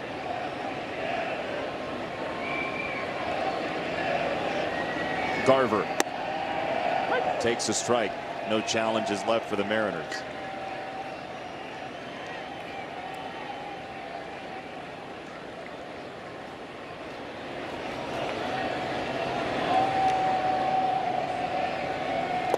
Mariners had allowed 25 runs over the 9 games in that 8-1 streak coming in. The Tigers have put up 5, which is a rarity against Seattle at this point in this season.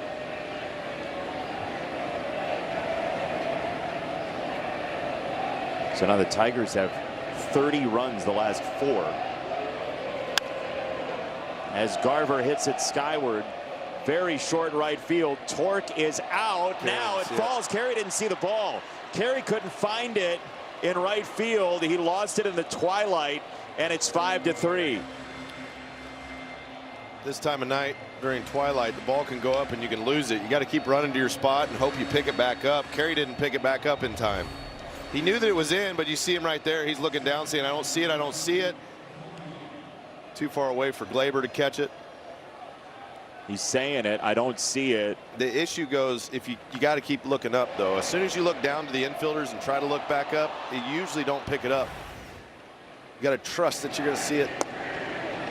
How do you trust that you're going to see it if you don't have it? You just done it enough times. Twilight, it's easy to lose the baseball when it goes up. Robles lost the one that Naylor caught.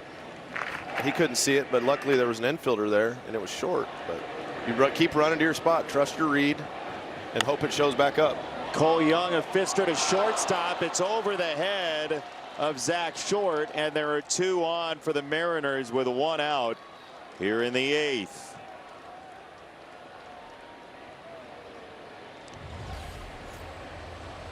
Finnegan's coming in.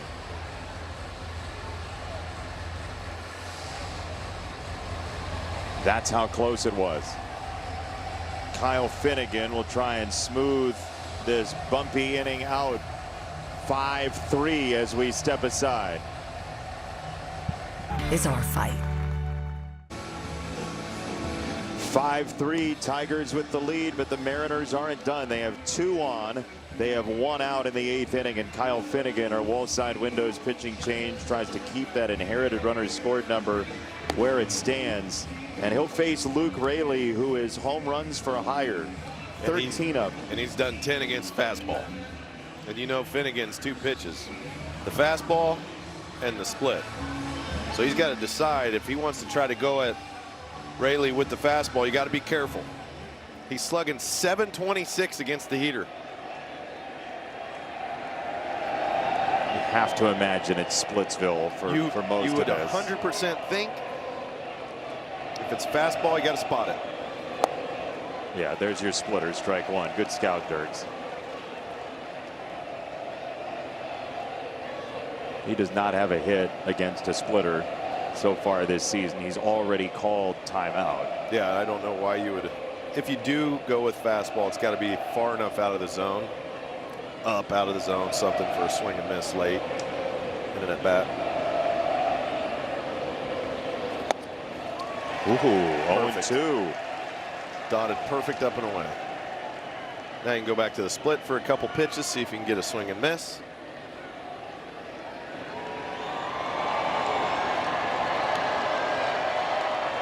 Oh, 2. Oh, he braced for a splitter and did not take strike 3. 1-2. He didn't swing, and he watched that somehow. Everything about that looked strike-ish. And it ended up not being a strike. He should have swung. Thought it was close enough to get a call. 1-2. Swing and a miss on the splitter. He saw all of one fastball, and there are 2 out. It's a great job right here. Power at bat coming in off the bench. Goes split down, gets a swing and miss. Perfectly located 4-seam. Should have maybe got the strike out there. It was close. Right back to it. Get a guy out in front.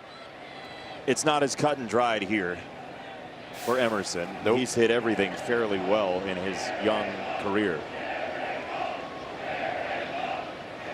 First pitch, a fastball by him, 96. So you just go to the old standard. Anything you're going to pry on here, it's going to be the aggressiveness of a young hitter. You don't have to throw a strike. See if he'll chase the fastball up or the split down out of the zone. On the ground, first base, Torque gets it before that next hop, and the inning is over. Finnegan, a masterful performance to strand 2.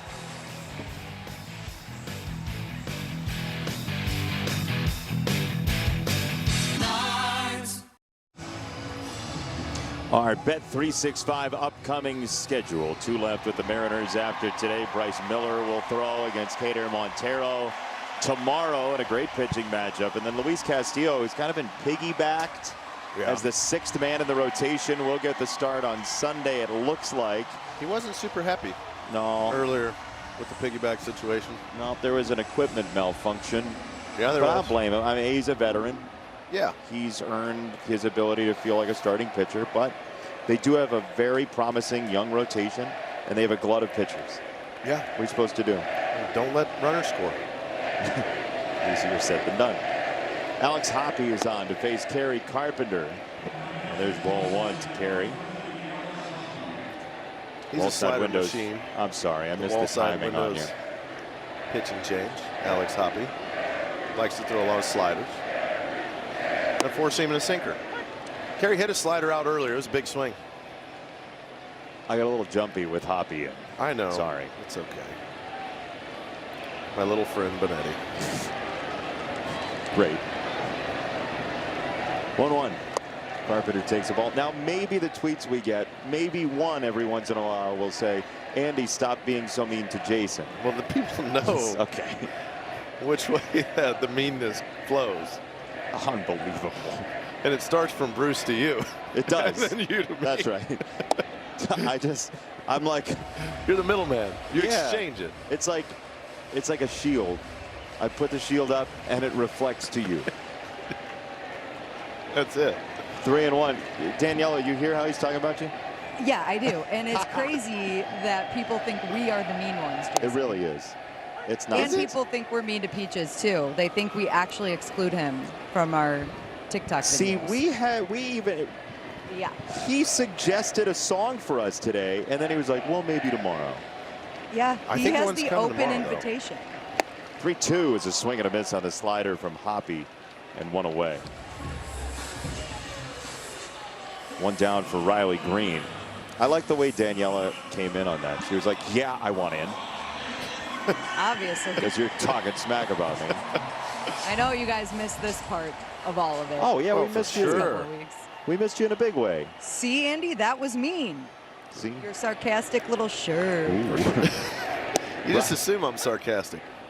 Well, it's an assumption. Yeah, it's a pretty good assumption. You've earned it. It's usually a pretty good assumption. See, they put up the commentators' names. Yeah, that means we're saying some dumb stuff. That's what happens. Kind of like those swing back sinkers. They're just dumb. 0-1, line to left. Riley Green is an unstoppable force. He has had a marvelous season for the Tigers. Very gifted hitter. He can hit the ball to all fields. There's a changeup down and away. Hits it off the end a little bit, but nice line drive trajectory. Keeps his head down, hands back, hips get through the ball. He's got incredibly strong wrists and hands. Yep. The way he can stay on a pitch, keep the bat through it. Hitting machine and MVP. Both are very acceptable. Great sign. No notes. Strike one to Torque.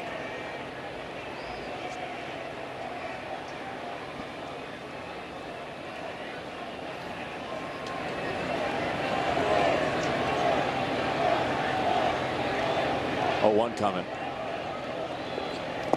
So Riley's 2 for 4 with a single in the second, a single here in the eighth. This is for 4, 5, 6 hitters. Generally, guys who look for big power, right? Yep. So you get a 1 for 4 with a home run. Riley's got 22 multi-hit games, by far the most for a middle of the order hitter. Yeah, that's great. Along with that, he does have 16 doubles. To your point about the home runs, right? The 6 homers are a surprise, but the 16 doubles suggest more home run slug for the second half. Yeah, and he can do either one, which is crazy. That's what's wild to me. They ask him to do something he can actually execute. Torque Cantu in the air, left field, Torque bomb, no doubt about it.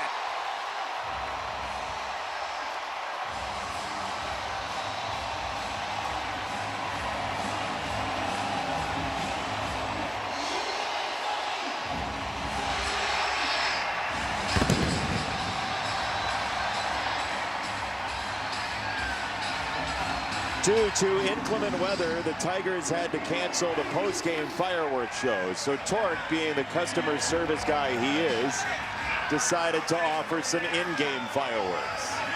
Let the crowd hear the boom right now.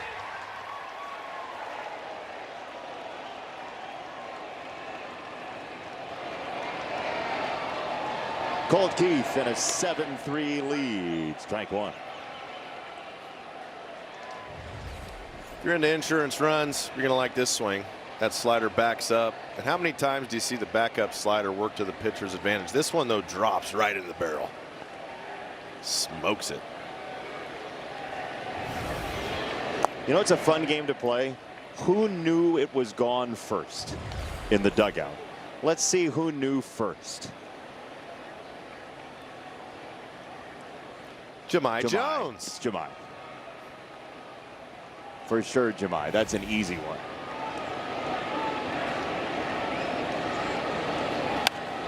What we got to see, though, if Jahmai does that on balls that are hit deeply that aren't home runs. Oh, interesting. Because that could be quickest to the home run, potential Mitty Award alert. Yeah, I'm going to give him a nomination anyway for the Metro Detroit Ram Dealers Mitty Awards. File that one away.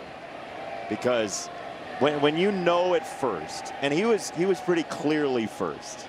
By at least a half second to a full second, which is a lot.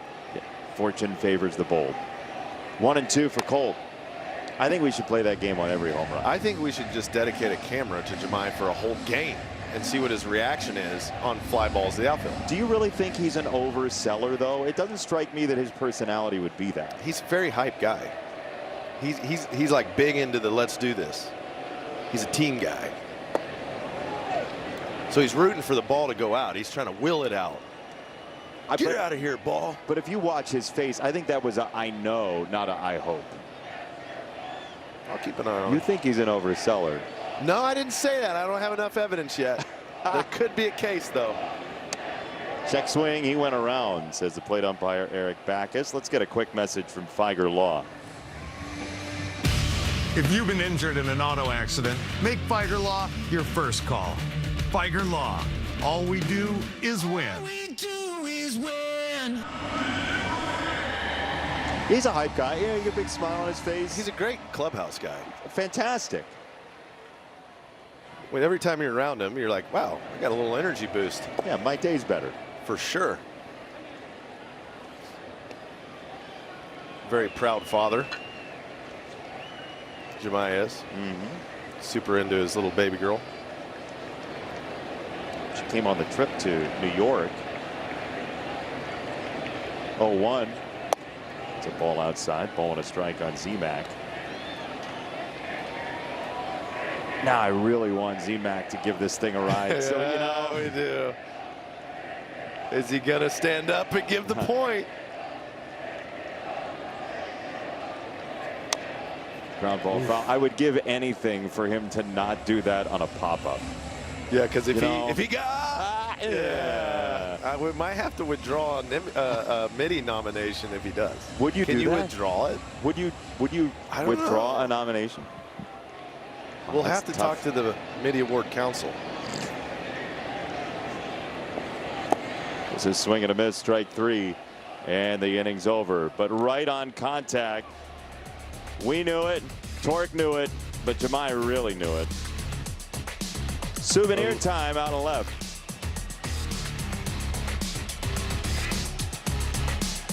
Big hug, 7-3. Disney Plus. Everybody, welcome back to the ballpark. Turner and Hooch here, getting fired up for Tigers postgame.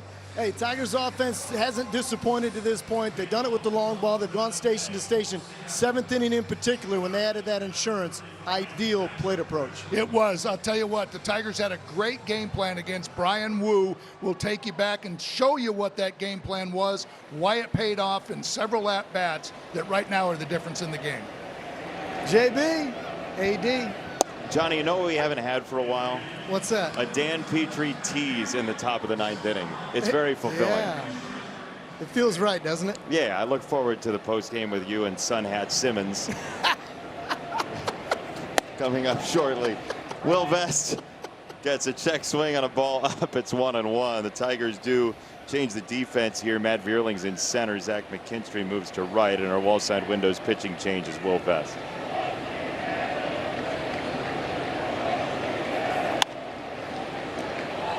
Over to first. That's Torque. That's Vest.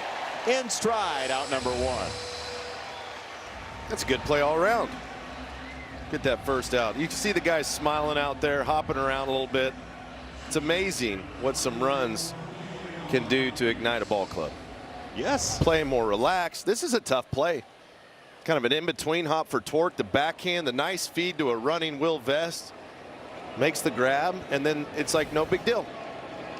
All we were missing was Blake Miller blocking for that pass play. Yeah, that's all we were missing. And I was sitting next to the guy. I would let him block for me. Yes, he is awesome. He can fill up a chair. Boy, I was like, yeah, deciding to play college baseball instead of college football was probably a good idea for Andy. Could you imagine that guy running at you? No. And he's the nicest guy in the world. Super nice. But I guarantee when you put him in pads, he's a different beast when you are staring next to him. I could literally run at him as fast as I could and try to hit him as hard as I could. I think if he was just standing there and just gave me a little oomph, I would fly off of him. What do you think would happen to me? I'd end up at second base from the booth. 1-1 from Will Vest to Julio Rodriguez. That is a tight, nasty slider. 1-2. He had arm speed coming down through, just on the outside of the ball.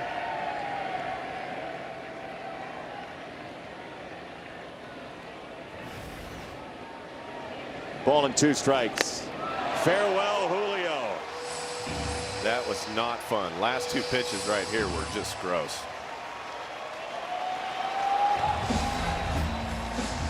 I mean, after that beautiful slider down and away, got the swing and miss. He's going to throw it up under the chin.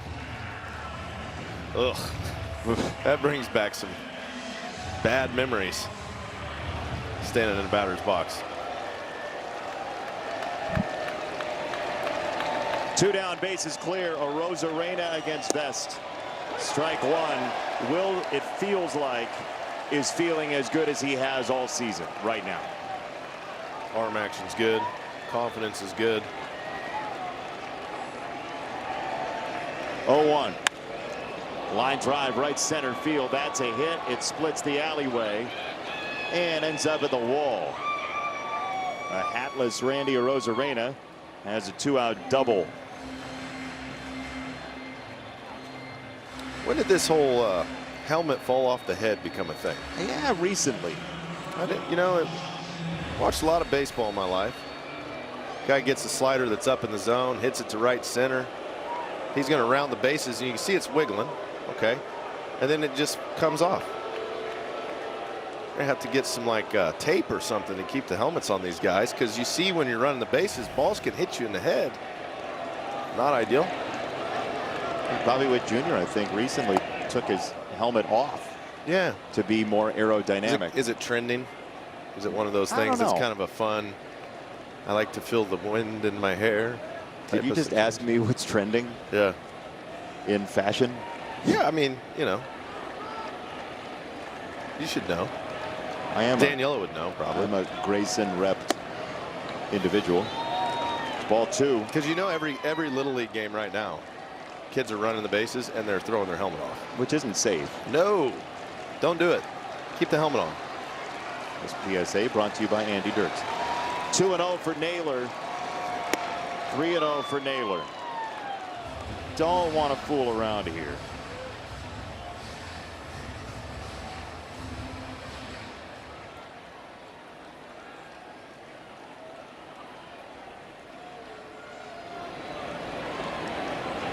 (3-0), full take.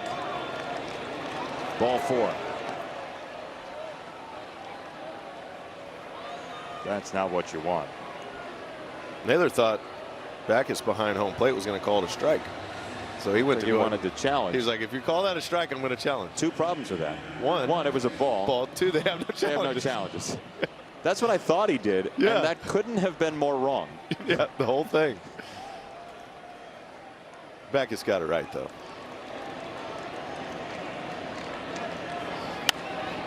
Canzone fouls it away. Arozarena was running. That's what they would call on Curb Your Enthusiasm a big bowl of wrong. Yep.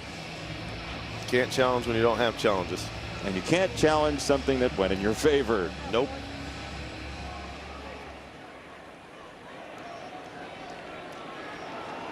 Two outs. Tigers right on the edge of a 4th straight win. Got to get one more out first, though. Ball and a strike. I mean, Will cruised through those first 2 outs in 7 pitches. Hopeful Tiger fans who've made it through the rain tonight. Ball and 2 strikes on Canzone. There's the changeup.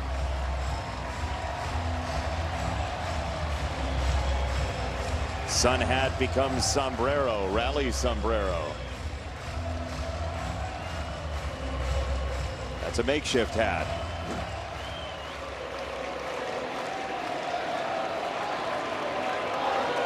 One and 2 from Best to Canzone. A deep breath and a ground ball foul.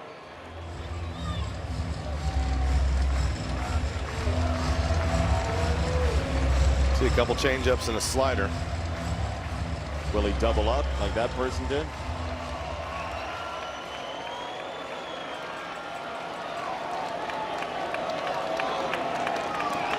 One, 2.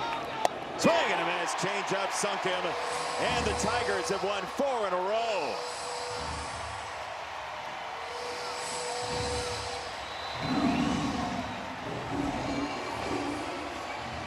The offense keeps rolling. They brought from Tampa what they had in Tampa to Detroit. 7 runs tonight. Couple homers. That's Tigers baseball. Look, it's 32 runs in the past 4 games. That's 8 per. You keep doing that, people are going to forget about May. That they will. Keep scoring runs. Makes for a fun watch, too. This is 4 times with 7+ runs in a row for the first time since when the Tigers were the best team in baseball for the balance of the first half of last year.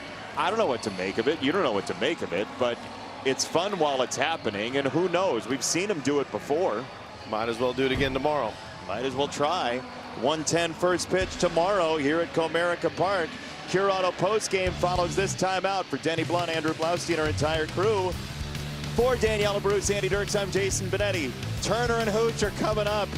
Petrie and Kane and sun hats galore next on Curtis.